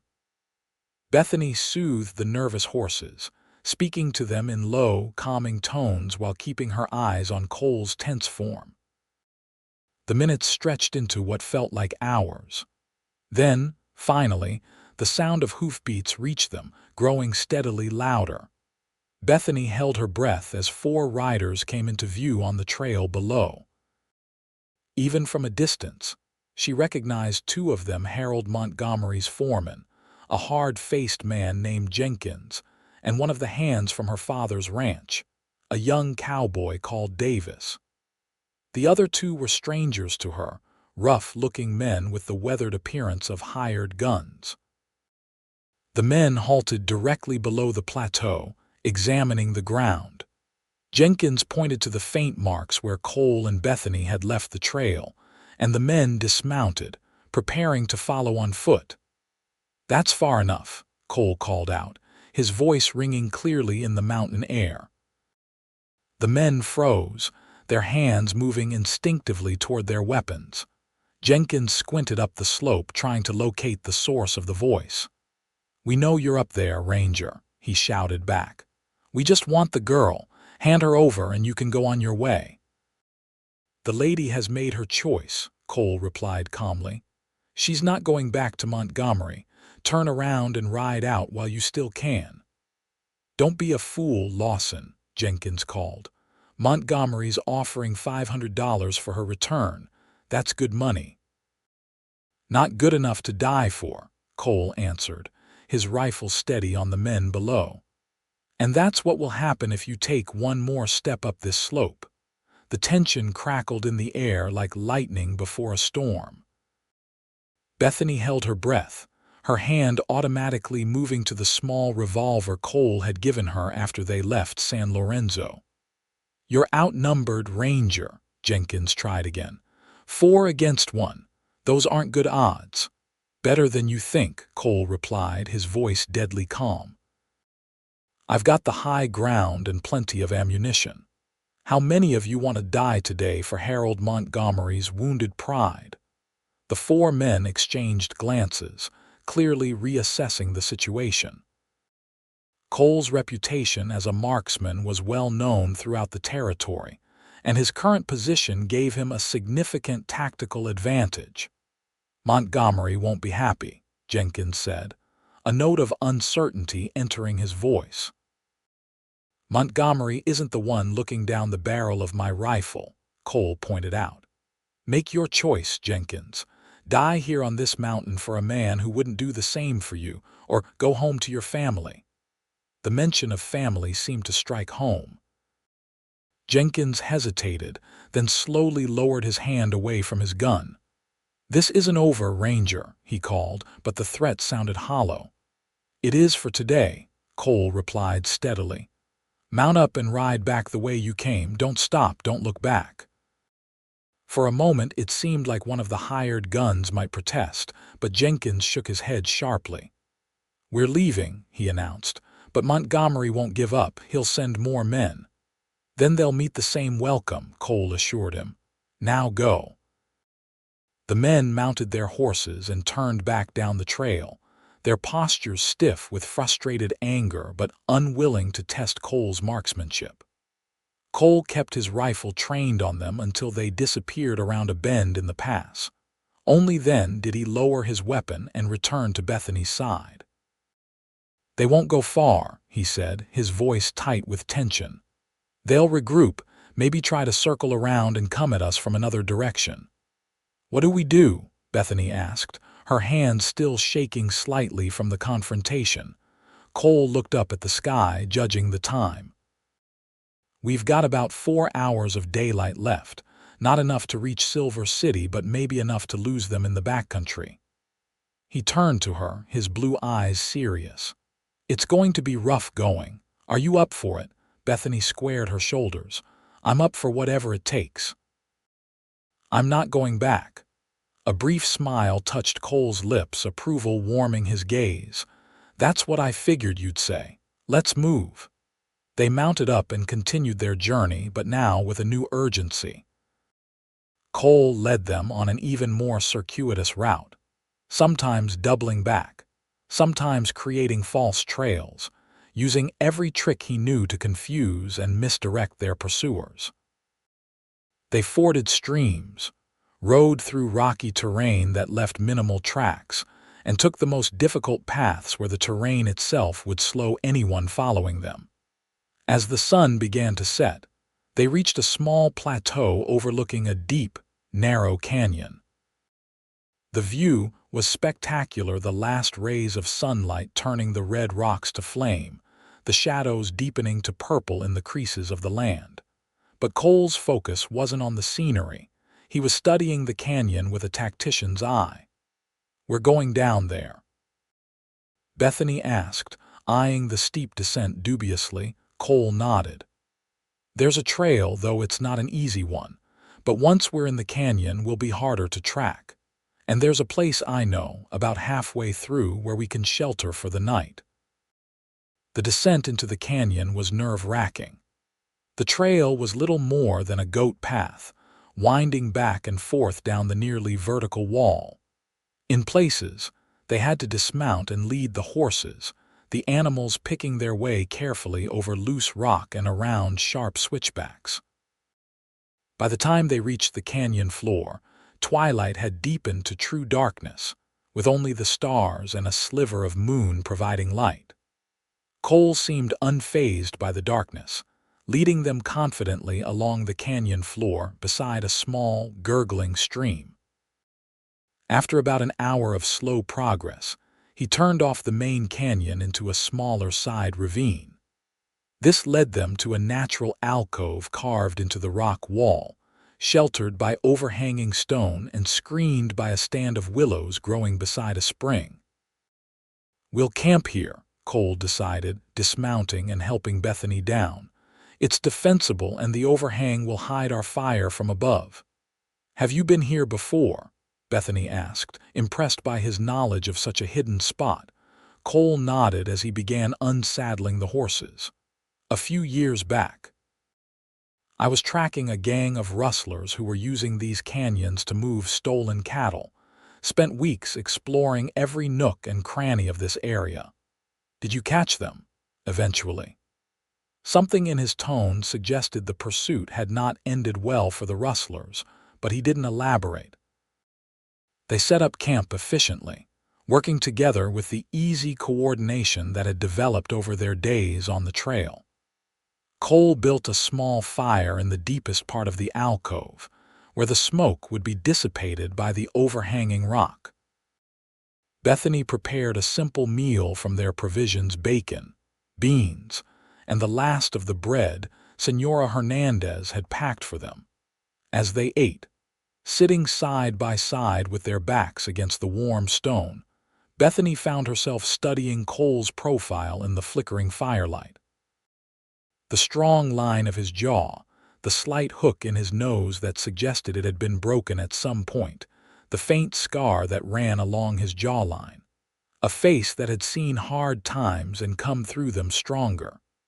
"You think we'll reach Silver City tomorrow?" she asked, breaking the comfortable silence. Cole considered. "If we push hard and don't run into more trouble, we could make it by nightfall." Bethany nodded, feeling a complex mix of emotions at the prospect. Relief that their dangerous journey was nearly over. Anticipation of seeing her aunt again after so many years, and an unexpected sadness at the thought that her time with Cole would soon come to an end. "What will you do then?" she asked quietly. "After you've delivered me safely to my aunt's house?" Cole set aside his empty plate and leaned back against the rock. "Continue with my original mission. The bank robbers I was tracking are still out there.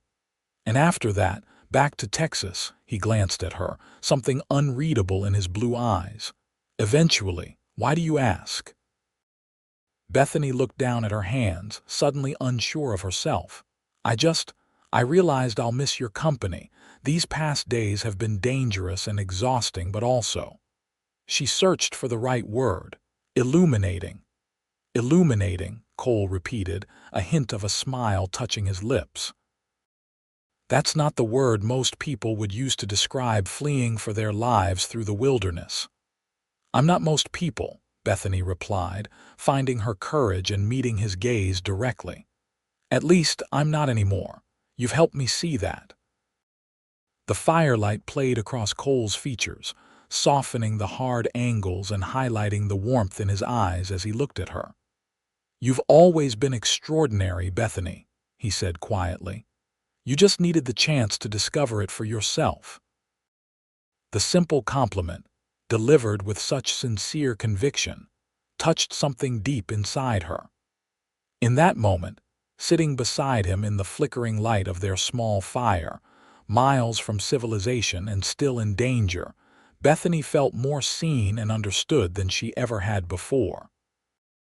"Cole," she began, not entirely sure what she wanted to say but needing to express something of what she was feeling. Before she could continue, he held up a hand, his posture suddenly alert. "Did you hear that?" Bethany fell silent, straining to hear whatever had caught his attention.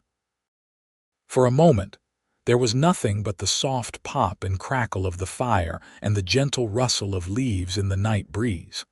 Then she heard a faint sound of falling pebbles, as if dislodged by a careless foot on the canyon rim above.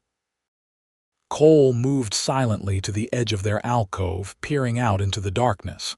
When he returned to Bethany's side, his expression was grim. "We've got company," he whispered. "At least 2 men on the rim above us, trying to spot our position." Fear clenched in Bethany's stomach. "Jenkins and his men, most likely," Cole confirmed. "They must have tracked us to the canyon entrance and decided to search from above rather than follow us down." "Can they see our fire?" Cole shook his head. "I don't think so. The overhang should hide it from view, and we're keeping it small. But they'll be looking for any sign of us at first light." "What do we do?" Bethany asked, instinctively keeping her voice low. Cole considered their options. "We can't move in the dark. The canyon's too dangerous to navigate without light, especially with horses. We'll have to wait until morning." He glanced at her, his expression serious. "Get some rest. I'll keep watch tonight." "All night," Bethany protested. "You need sleep too." "I've gone longer without sleep," Cole assured her, "and we're too close to safety to take risks now. Tomorrow night, you'll be in your aunt's house in Silver City, and I'll sleep then." The confidence in his voice was reassuring, but Bethany couldn't shake her concern for him. She reached out impulsively, laying her hand on his arm. "Promise me you'll wake me if you need to rest, even for an hour." Cole covered her hand with his own, his calloused palm warm against her skin. "I promise," he said, though Bethany suspected he had no intention of keeping that promise. She settled onto her bedroll, using her saddle as a pillow. Despite the danger lurking above them, she felt strangely secure in the sheltered alcove with Cole standing guard. As she drifted toward sleep, she watched him through half-closed eyes, his tall figure silhouetted against the dying fire, strong and vigilant in the gathering darkness. Her last thought before sleep claimed her was that whatever awaited her in Silver City, whatever new life she might build for herself, she would never forget this man or the gift of freedom he had given her. Morning came with a soft, golden light filtering into the canyon. Bethany woke to find Cole crouched beside her, gently shaking her shoulder. "Time to move," he whispered, quietly. She sat up, instantly alert. "Are they still up there?" Cole nodded grimly. "I heard them moving around just before dawn. They're searching the canyon rim, looking for a way down or a clear line of sight." Bethany rose quickly, helping Cole break camp with as little noise as possible. They didn't risk a fire for coffee, eating a cold breakfast of jerky and dried fruit as they prepared the horses. "What's the plan?" Bethany asked as Cole tightened the cinch on her saddle. "We'll move through the canyon as fast as is safe," Cole explained in low tones. "There's another way out about 3 miles ahead, a steep trail but passable. Once we're out, we make a run for Silver City. It's about 15 miles from the canyon exit. And if they spot us before we reach the exit," Cole's expression hardened, "then I deal with them." The grim certainty in his voice sent a shiver down Bethany's spine. This was the ranger speaking now, the man who had tracked outlaws and brought justice to the lawless places of the West. A dangerous man when crossed. They led the horses quietly out of the alcove and mounted up, proceeding down the canyon at a careful walk to minimize noise. The canyon floor was relatively flat, but strewn with boulders and cut by the meandering stream that had carved this passage through the rock over countless millennia. Bethany kept her eyes on the rim above them, scanning for any movement or flash of light that might indicate the presence of their pursuers. Cole rode slightly ahead of her, alert and watchful, one hand resting near his revolver. They had covered perhaps a mile when a shout echoed through the canyon, followed by the sharp crack of a rifle shot. The bullet kicked up dust a few feet ahead of Cole's horse, causing the animal to shy nervously. "Ride," Cole shouted, spurring his mount forward. Bethany needed no urging. She bent low over her horse's neck and urged the animal into a gallop, following Cole as he zigzagged between boulders, using the natural features of the canyon for cover as more shots rang out behind them.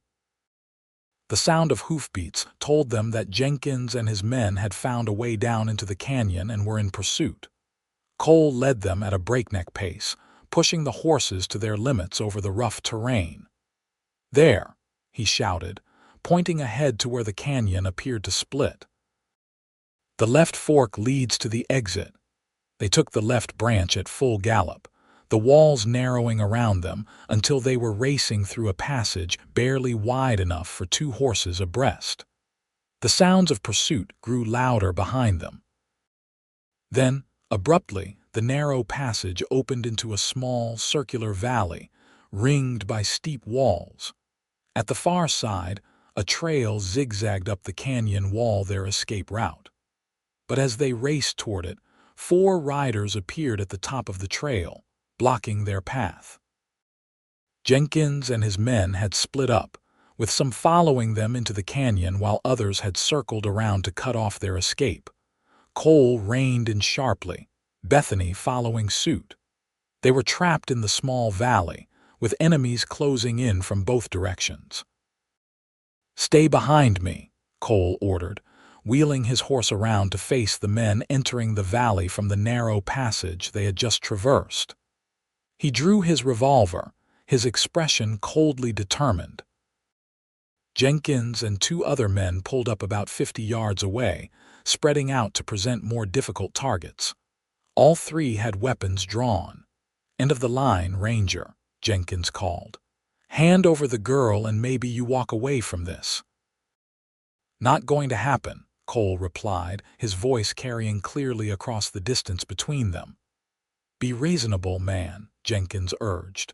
"You're surrounded, outnumbered. What's this girl to you anyway? She's not worth dying for."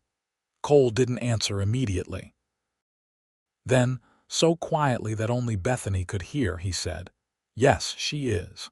Before she could process what he meant, he was speaking again, his voice raised to address Jenkins. "I'm going to give you one chance to leave. Drop your weapons and go, and we can all walk away from this." A harsh laugh came from Jenkins. "You're in no position to make demands, Lawson." "Maybe not," Cole acknowledged, "but I promise you this: if shooting starts, you'll be the first to die." The calm certainty in his voice seemed to give Jenkins pause. The foreman shifted uneasily in his saddle, perhaps reassessing the wisdom of engaging in a gunfight with a Texas Ranger known for his marksmanship, even if the odds were in their favor. In the momentary lull, Bethany scanned the valley, looking for any possible escape route. The walls were steep, but not completely sheer. There might be a way to climb out if they could reach one of the less precipitous sections. But they'd have to abandon the horses, and they'd be terribly exposed during the climb. Her desperate survey was interrupted by the sound of gunfire, but not from Jenkins or his men. The shots came from the direction of the exit trail, accompanied by shouts of surprise and pain. Everyone in the valley turned toward the commotion. To Bethany's astonishment, the riders who had been blocking their escape were now engaged in a fierce gunfight with a new group of mounted men who had appeared on the ridge above. "What the—" Jenkins began, but he never finished the sentence. Taking advantage of the distraction, Cole fired twice in rapid succession. Jenkins cried out, clutching his shoulder as he tumbled from his saddle. The other two men tried to return fire, but Cole was already spurring his horse forward, positioning himself between Bethany and the remaining threat. "Ride for the trail," he shouted to her. Now, Bethany didn't hesitate. She urged her horse toward the exit, trusting Cole to cover her retreat. As she raced across the valley floor, she risked a glance back to see Cole engaged in a running gun battle with Jenkins' remaining men. While above on the trail, the mysterious newcomers had overcome the men who had been waiting to ambush them. As she reached the base of the exit trail, one of the newcomers rode down to meet her, a tall man with silver-streaked dark hair and a weathered face. To her surprise, he wore a badge similar to Cole's. "Miss Garrison?" he asked, his voice carrying a slight accent that Bethany couldn't place. She nodded, breathless and confused. "Captain Rodriguez, New Mexico Territorial Rangers," he introduced himself. "We got word you might need assistance." Before Bethany could respond, Cole galloped up beside her, his face tight with tension but unhurt. "Rodriguez," he acknowledged the older man with a nod. "Your timing is impeccable." "Senora Hernandez sends her regards," Rodriguez replied with a grim smile. "She thought you might appreciate some company on your journey." Understanding dawned on Bethany. While they had been focused on their escape, Senora Hernandez had been taking action of her own, contacting the territorial authorities to warn them of the situation. "Jenkins?" Cole asked, glancing back across the valley where the foreman lay on the ground, his companions attempting to help him mount his horse. "Let them go," Rodriguez advised. "They won't trouble you further." "Montgomery will have bigger problems than a runaway bride once the governor hears about this incident." Cole nodded, some of the tension easing from his shoulders. He turned to Bethany, concern evident in his blue eyes. "Are you all right?" "Yes," she assured him, though her heart was still racing from the close call. "Thanks to you, and to Captain Rodriguez." Rodriguez dismissed her thanks with a wave of his hand. "We protect our own in this territory, señorita, and any friend of Cole Lawson is a friend of mine." He looked between them, a knowing glint in his dark eyes. "Shall we continue to Silver City? I believe there is a lady there expecting your arrival." With Rodriguez and his men escorting them, the final leg of their journey passed without incident. They rode steadily through the day, the landscape gradually transitioning from rugged mountains to the rolling hills that surrounded Silver City. The sun was setting, painting the western sky in brilliant hues of orange and pink, as they crested a rise and saw the town spread out before them. Silver City in 1878 was a bustling mining town, its streets and buildings climbing the hillsides in a haphazard pattern dictated by the silver veins that had given the settlement its name and purpose.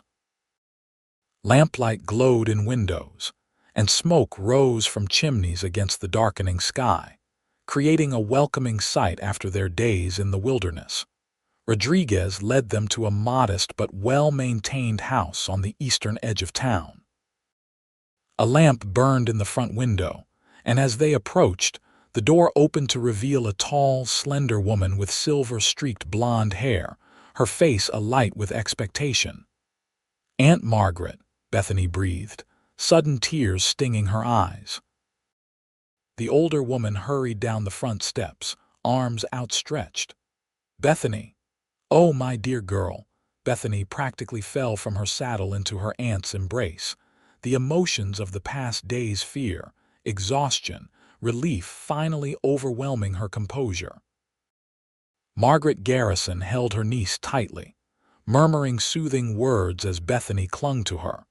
When Bethany finally composed herself enough to step back, she found Cole and Rodriguez standing nearby, their expressions a mixture of awkwardness and satisfaction at witnessing the reunion.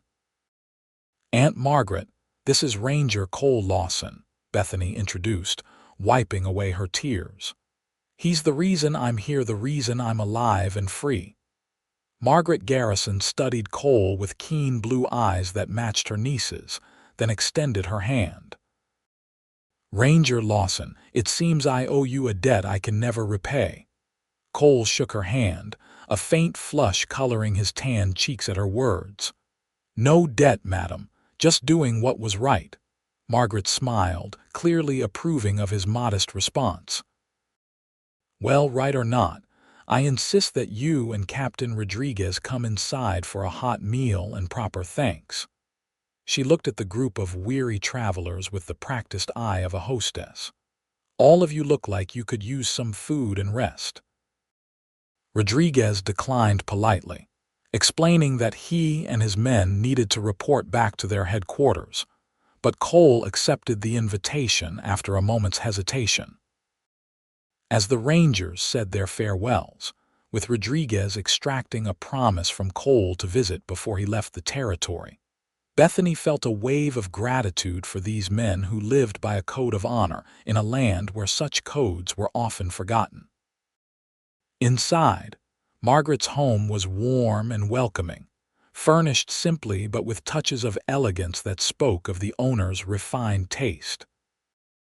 A hot meal awaited them: roast chicken, potatoes, fresh bread, and vegetables from Margaret's garden, and Bethany suddenly realized how hungry she was after days of trail rations.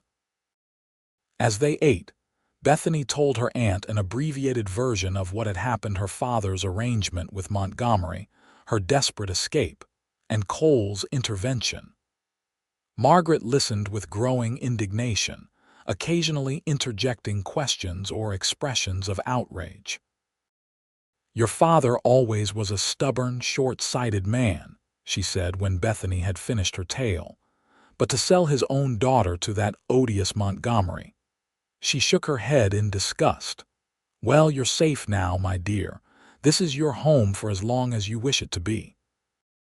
"Thank you, Aunt Margaret," Bethany said softly. "I don't know what I would have done without you." "Or without Ranger Lawson," Margaret added, turning her penetrating gaze to Cole, who had remained largely silent during Bethany's recounting. "You took an extraordinary risk for my niece, young man."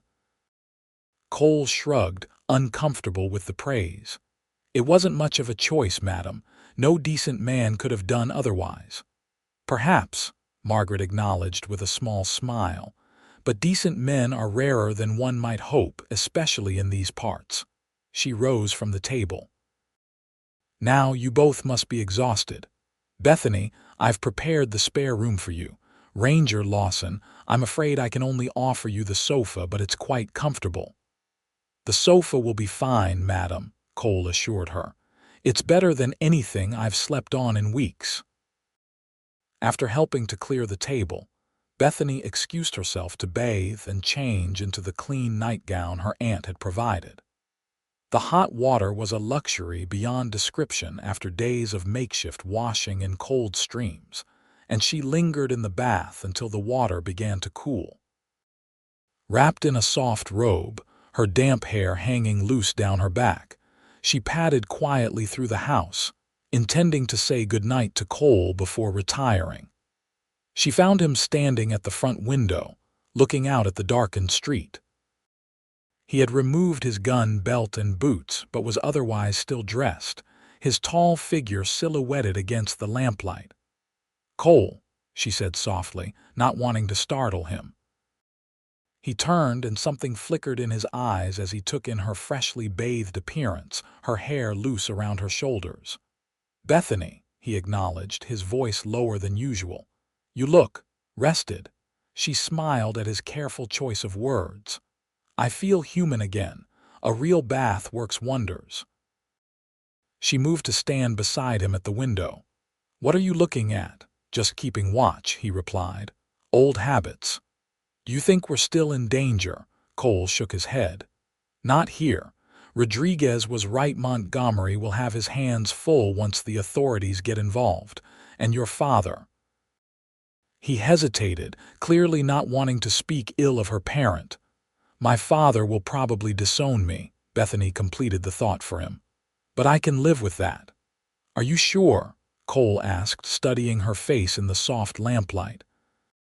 "It's not an easy thing, cutting ties with family, no matter the circumstances." Bethany considered his question seriously. "I'm sure," she said finally. "My father stopped being family in any meaningful way when my mother died. He became someone I didn't recognize, bitter, grasping, willing to sacrifice my happiness for his financial security." She looked up at Cole, finding reassurance in his steady gaze. "Sometimes the family we choose is more important than the family we're born into." "Yes," Cole agreed quietly. "I found that to be true." They stood together at the window, the silence between them comfortable yet charged with unspoken thoughts and feelings. Bethany was acutely aware of his presence beside her, the height and breadth of him, the faint scent of leather and pine that seemed to cling to his skin, the steady rise and fall of his chest as he breathed. "What happens now?" she asked, breaking the silence. "You start your new life," Cole replied simply. "With your aunt in Silver City, safe, and you," he glanced at her, then back out the window. "I have business to finish. The bank robbers I was tracking when all this started, they're still out there. Will you go after them alone?" The thought of him facing more danger, this time without her there to at least bear witness, sent a chill through her. "It's my job," Cole said, as if that explained and justified everything. "And after?" Bethany pressed, not willing to let the conversation end there. "When the bank robbers are caught, will you go back to Texas then?" Cole turned to face her fully, something shifting in his expression. "I don't know," he admitted. "For the first time in years I find myself uncertain about what comes next." The admission seemed to cost him something, as if uncertainty was a luxury a man in his position couldn't afford. Bethany felt a surge of tenderness for this complex, honorable man who had risked everything to save her from a fate he understood all too well. "Stay," she said impulsively. "At least for a little while, when your business is done." Cole's blue eyes darkened with an emotion Bethany couldn't quite name. "Why?" he asked softly. It was a simple question, but the answer was anything but simple. Bethany took a deep breath, gathering her courage. Because these past days, as dangerous and difficult as they've been, have also been the most honest of my life.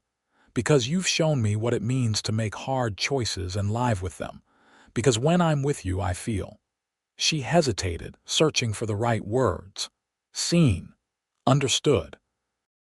As if I don't have to pretend to be someone I'm not. Cole was silent for a long moment, his expression unreadable.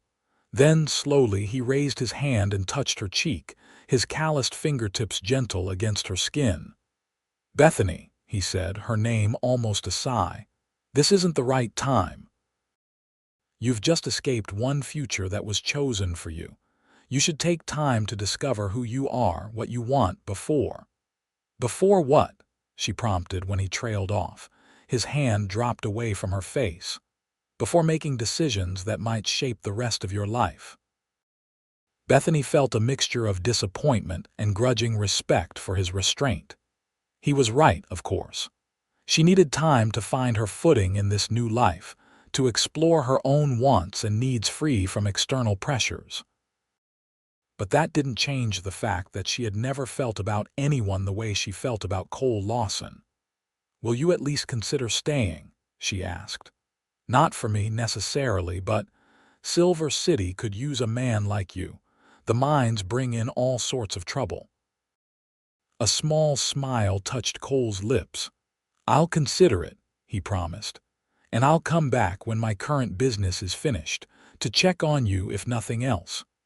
It wasn't a declaration of love or a promise of forever, but it was honest, and it was enough for now.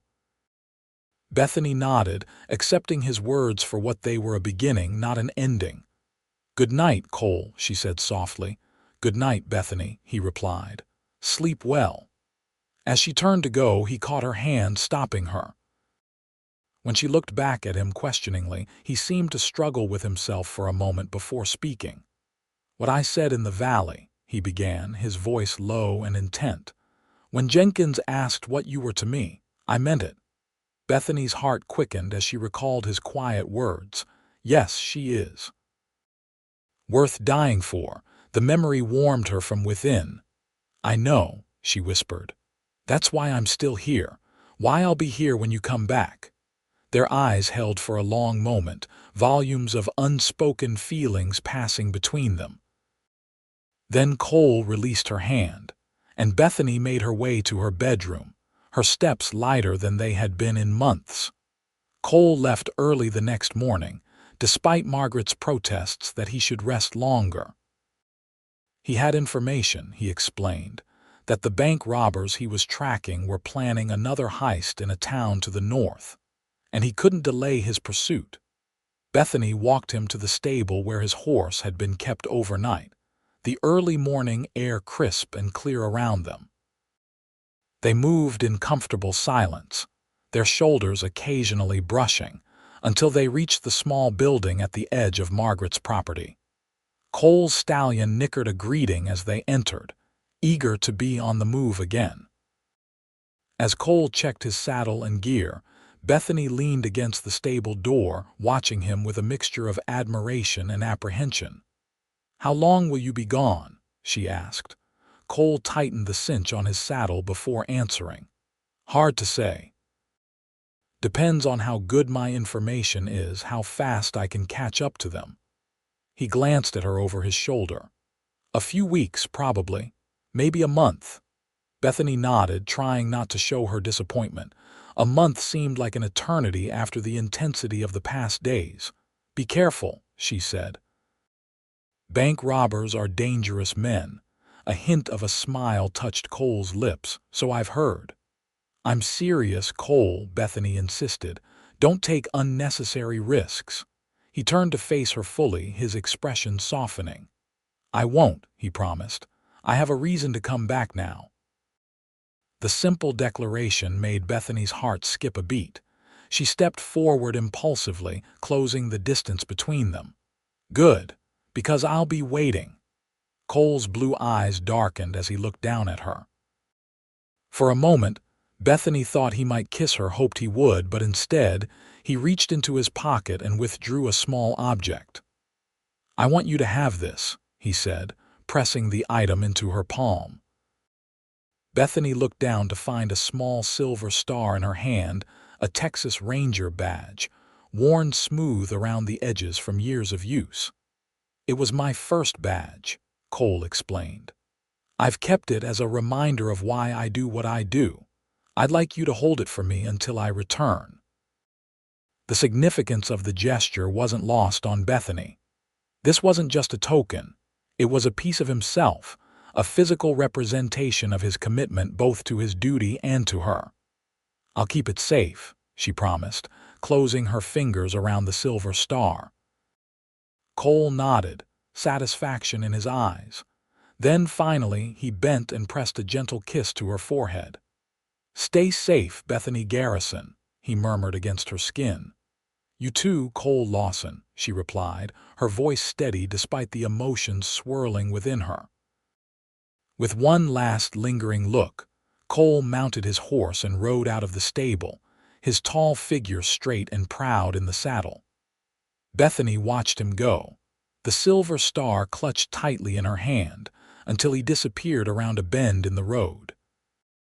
Only then did she allow herself to whisper the words she hadn't yet had the courage to say aloud. "I love you. Come back to me." The days turned into weeks as Bethany settled into life in Silver City. Margaret's home became her own, and the two women quickly established a comfortable routine. Mornings were spent helping in Margaret's dressmaking shop, where Bethany discovered she had a natural talent for design that complemented her aunt's skill with a needle.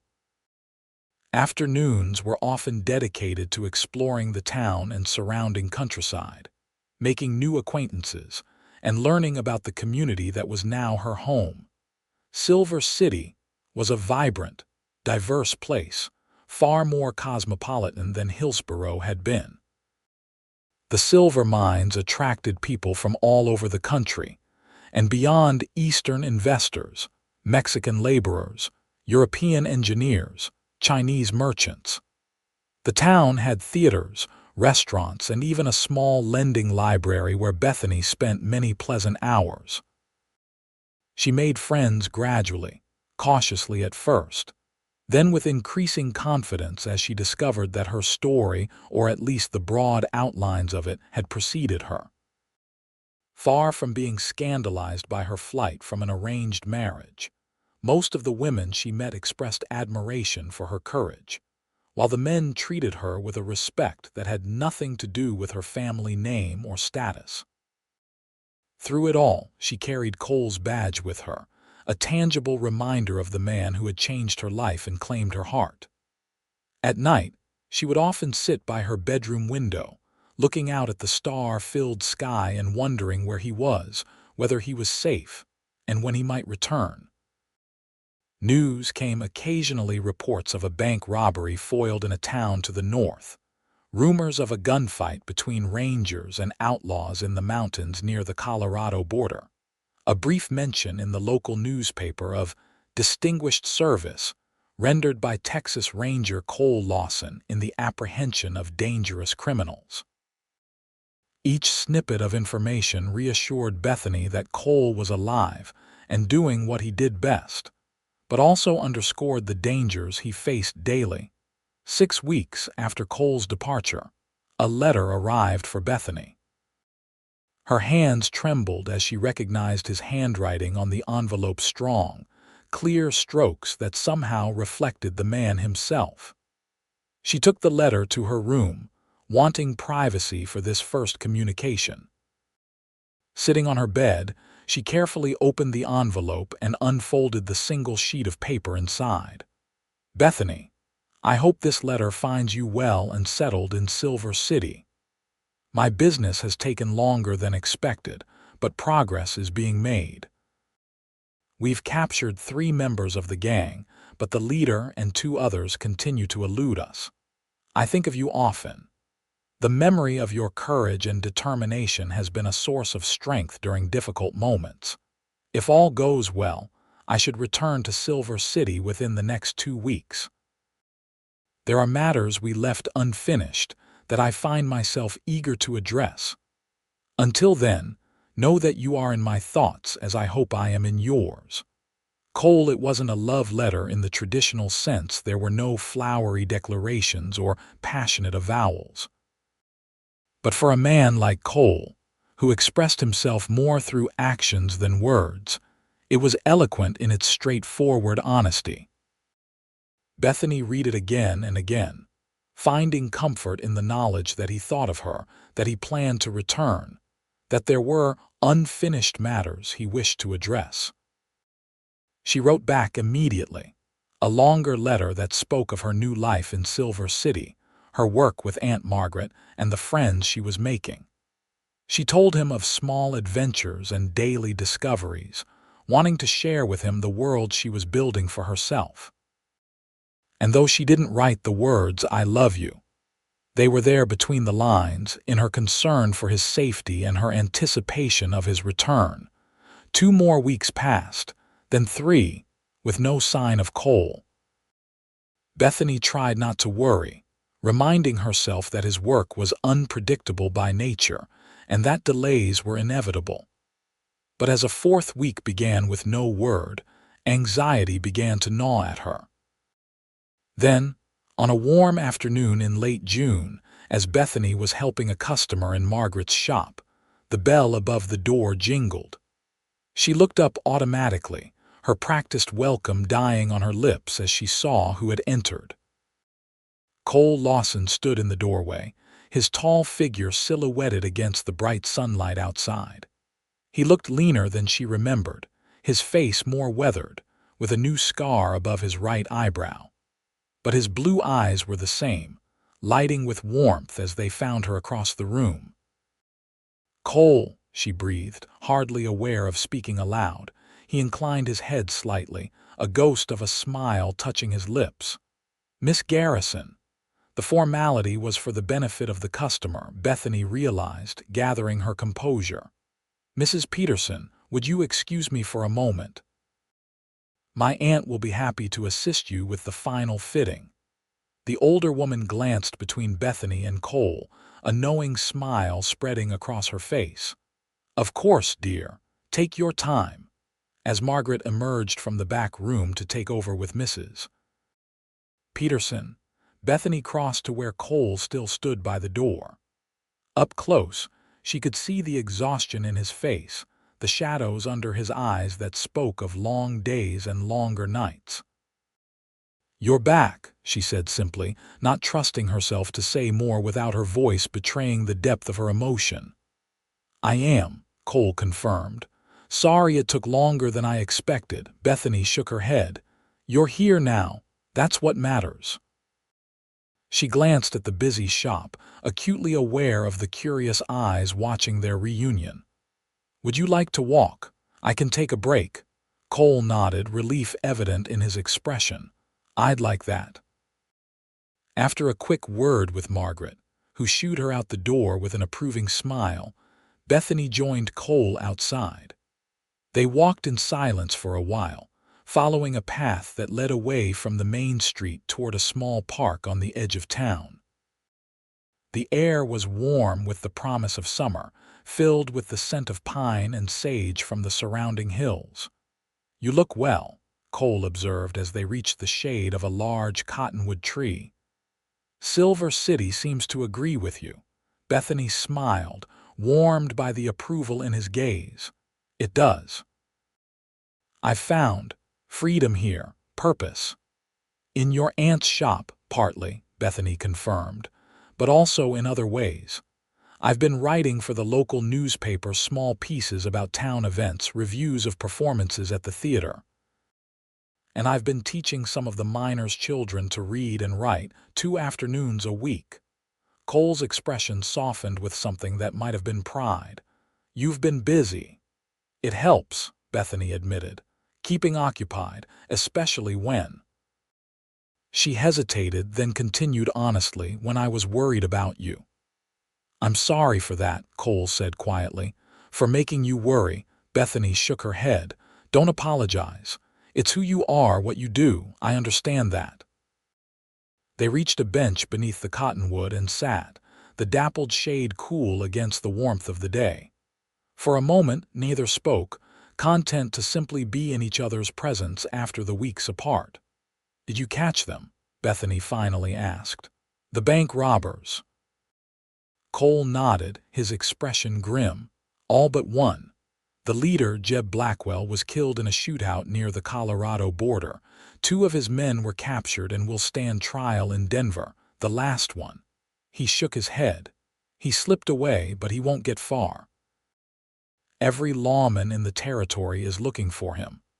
"And that's why you were delayed," partly, Cole acknowledged, "but also because I had some thinking to do, decisions to make." Something in his tone made Bethany's heart quicken. "What kind of decisions?"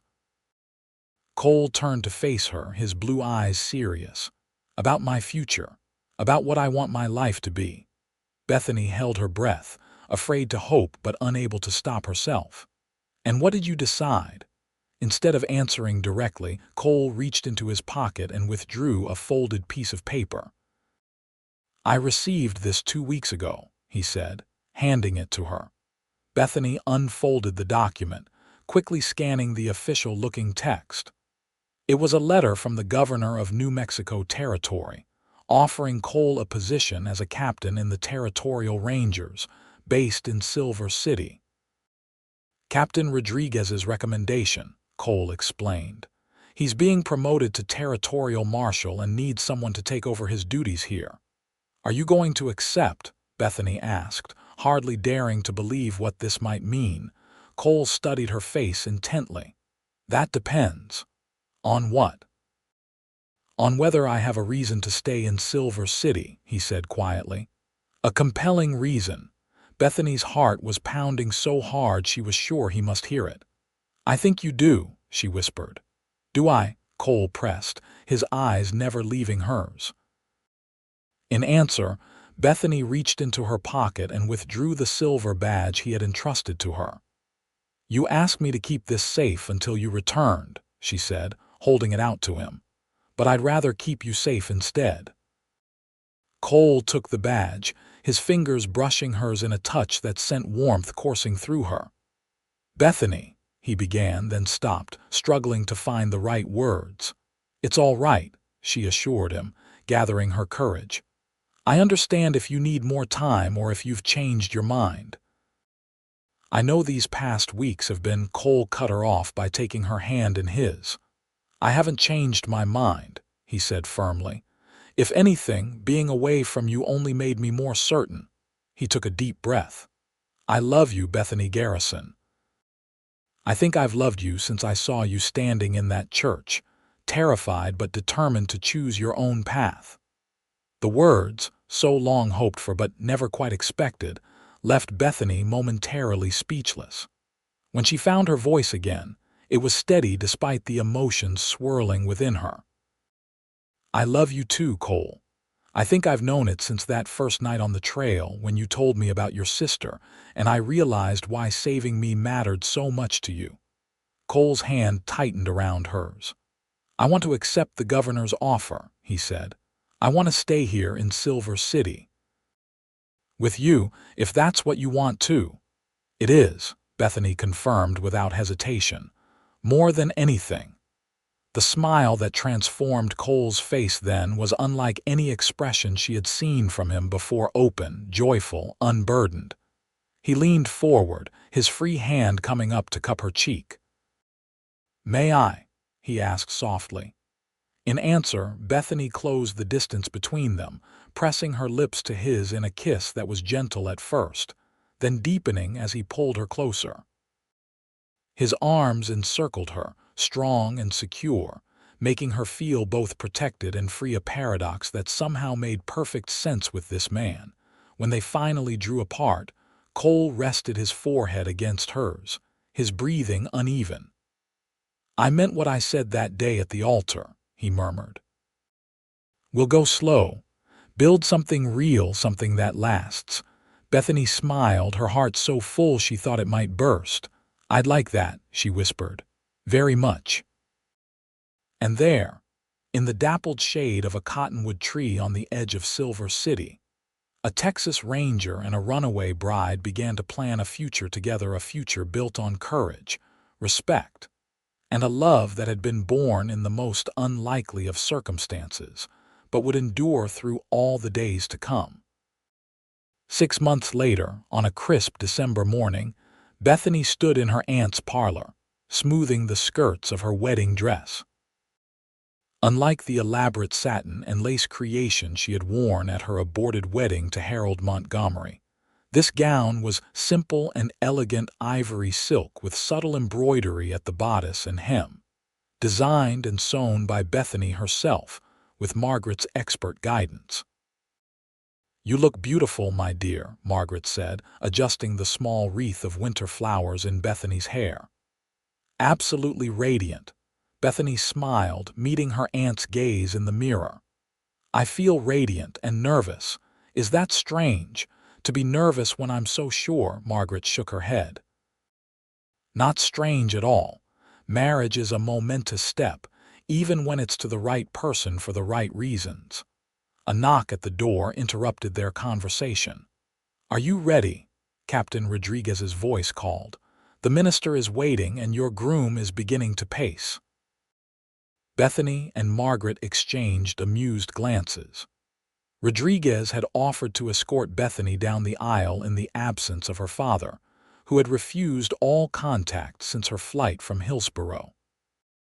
The older ranger had become a dear friend over the past months, a mentor to Cole in his new role and a staunch supporter of their relationship. "We're ready," Bethany called back, taking one last look in the mirror. The woman who gazed back at her bore little resemblance to the frightened bride who had fled her arranged marriage half a year ago. This woman stood tall and confident, her blue eyes clear and certain, her smile genuine. The small church was filled with friends and well-wishers, Margaret's clients, Cole's fellow rangers, the families of the children Bethany taught, and the growing circle of acquaintances they had made in Silver City. As Rodriguez led her down the aisle, Bethany's eyes were fixed on the tall figure waiting for her at the altar. Cole Lawson, now Captain Lawson of the New Mexico Territorial Rangers, watched her approach with an expression of such undisguised love and pride that Bethany felt her heart might burst with happiness. He was dressed in his best, a new dark suit, a crisp white shirt, and a string tie, but it was the joy in his blue eyes that transformed him from merely handsome to breathtaking. When she reached his side, Cole took her hand in his touch steady and warm. "You look beautiful," he whispered as Rodriguez placed her hand in his. "So do you," Bethany whispered back, earning a brief, delighted grin from her soon-to-be husband. The ceremony was simple and heartfelt. They had written their own vows, promises not of blind obedience or ownership, but of partnership, respect, and unwavering love. When Cole slipped the gold band onto Bethany's finger, his hands were steady, his voice clear and certain as he pledged himself to her. "I, Cole Lawson, take you, Bethany Garrison, to be my wife. I promise to stand beside you, not in front of you or behind you, as we face whatever life brings. I promise to respect your independence even as I offer you my protection, to cherish your spirit even as I give you my heart. I promise to love you with everything I am, every day of our lives together." Bethany's eyes blurred with tears as she repeated similar vows, placing a matching band on Cole's finger. And when the minister pronounced them husband and wife, the kiss they shared was a promise all its own tender, passionate, and filled with the certainty that this was just the beginning of their story. The celebration that followed was joyous and relaxed, with food and music and dancing that continued well into the evening.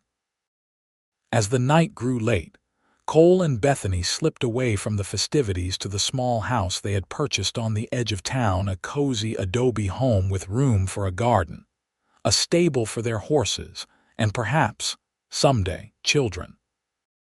Standing on the porch of their new home, Cole wrapped his arms around Bethany from behind, drawing her back against his chest as they looked up at the star-filled sky. "Happy?" he asked, his breath warm against her ear. Bethany leaned into his embrace, covering his hands with hers where they rested at her waist. "Completely," she assured him. "And you, more than I ever thought possible," Cole admitted, pressing a kiss to her temple. "When I rode into Hillsboro that day, I never imagined I'd ride out with my future wife." Bethany turned in his arms, reaching up to trace the line of his jaw with gentle fingers. "And when I ran into that church, I never imagined I'd find my freedom in the arms of a Texas Ranger." "New Mexico Ranger now," Cole corrected with a smile. "My Ranger," Bethany amended, rising on tiptoe to kiss him. "Always." Cole's arms tightened around her as he deepened the kiss, his hands warm and sure against her back. When they finally parted, both breathless, he rested his forehead against hers. "I love you, Bethany Lawson," he murmured, her new name a caress on his lips. "And I love you, Cole Lawson," she replied, her heart so full she thought it might overflow. "Today, tomorrow, and all the days to come." Hand in hand, they entered their home, closing the door on the world outside. And as the winter moon rose over Silver City, casting its gentle light through the windows of the small adobe house, two people who had found each other in the most unlikely of circumstances began their life together, a life built on courage, respect, and a love that had bloomed like a desert flower after a long-awaited rain. 5 years later, Bethany Lawson sat on the porch of their expanded home, watching as her husband taught their 3-year-old son, Matthew, to ride his first pony. The little boy, with Cole's blue eyes and Bethany's blonde curls, sat proudly on the gentle animal, his father's steady hands ensuring his safety while encouraging his independence. "Look, Mama," Matthew called excitedly. "I'm riding just like Papa." "I see that, sweetheart," Bethany called back, smiling at the picture they made, the tall, strong ranger and the tiny boy who worshipped him. "You're doing wonderfully." From the cradle beside her came a soft cooing sound. Bethany glanced down at her infant daughter, Sarah, just 3 months old and already showing signs of her father's quiet watchfulness. The baby regarded her mother with solemn blue eyes, then broke into a gummy smile that melted Bethany's heart. "Yes, that's your papa and your brother," she told the infant, adjusting the light blanket around her tiny form. "Someday you'll be riding too, I expect." Life in Silver City had been good to them. Cole had excelled in his role with the Territorial Rangers, earning respect throughout the region for his fair but firm enforcement of the law. Bethany had continued teaching and writing, eventually becoming a regular contributor to the Silver City Enterprise with a column that discussed everything from local events to women's rights. Together, they had built a life rich in purpose, community, and love. Their home had become a gathering place for friends and colleagues, a safe haven for those in need, and a warm, nurturing environment for their growing family. As the sun began to set over the mountains to the west, casting long shadows across their property, Cole lifted Matthew down from the pony and led the small animal back to its paddock. The boy raced ahead to the house, eager to tell his mother about his adventure. "Mama, Mama, I rode all by myself," he exclaimed, clambering onto the porch and into Bethany's lap, careful to avoid disturbing his baby sister. "You certainly did," Bethany agreed, pressing a kiss to his dusty curls. "You're going to be an excellent horseman just like your father." Cole joined them on the porch, settling into the chair beside Bethany's. His hair had a few strands of silver at the temples now, and the lines around his eyes had deepened from years of squinting into the sun. But his smile, when he directed it at his family, was as warm and genuine as ever. "He's a natural," Cole confirmed, reaching over to ruffle his son's hair. "Fearless. Like his father," Bethany observed with a knowing smile. "And his mother," Cole countered, his blue eyes warm with memory. "I seem to recall a certain young woman who rode across half the territory in a wedding dress, outrunning hired guns and facing down a banker twice her age." Bethany laughed, the sound carrying on the evening breeze. "That seems like another lifetime ago." "In some ways it was," Cole acknowledged. "But I wouldn't change a moment of it. That journey brought us here to this." He gestured to encompass their home, their children, the life they had built together. "Neither would I," Bethany agreed softly. "Even the frightening parts, they were worth it for this." As the first stars appeared in the deepening blue of the sky, the Lawson family sat together on their porch, surrounded by the peace they had fought so hard to achieve. Matthew, exhausted from his riding lesson, leaned against his father's shoulder, his eyes growing heavy. Sarah slept in her mother's arms, tiny fingers curled around one of Bethany's. "I love you," Cole said quietly, reaching across to take Bethany's free hand in his. "More today than yesterday, less than tomorrow." "And I love you," Bethany replied, her heart full to overflowing as she looked at this man who had changed her life so completely. Today, tomorrow, always. In the distance, a coyote called to its mate, a lonesome sound that echoed through the hills. But here, on this porch, there was only the warmth of family and the enduring love of two people who had found in each other not just passion or companionship, but the courage to choose their own path together. And as night fell over Silver City, wrapping the world in a mantle of stars, Bethany Lawson reflected on the journey that had brought her here, from a frightened bride fainting at an altar to a confident woman surrounded by love and purpose. It had begun with fear and desperation, but it had led to joy and fulfillment beyond anything she could have imagined, all because a Texas Ranger had caught her as she fell, looked into her eyes and promised, "We'll go slow." They had, and the journey had been worth every step.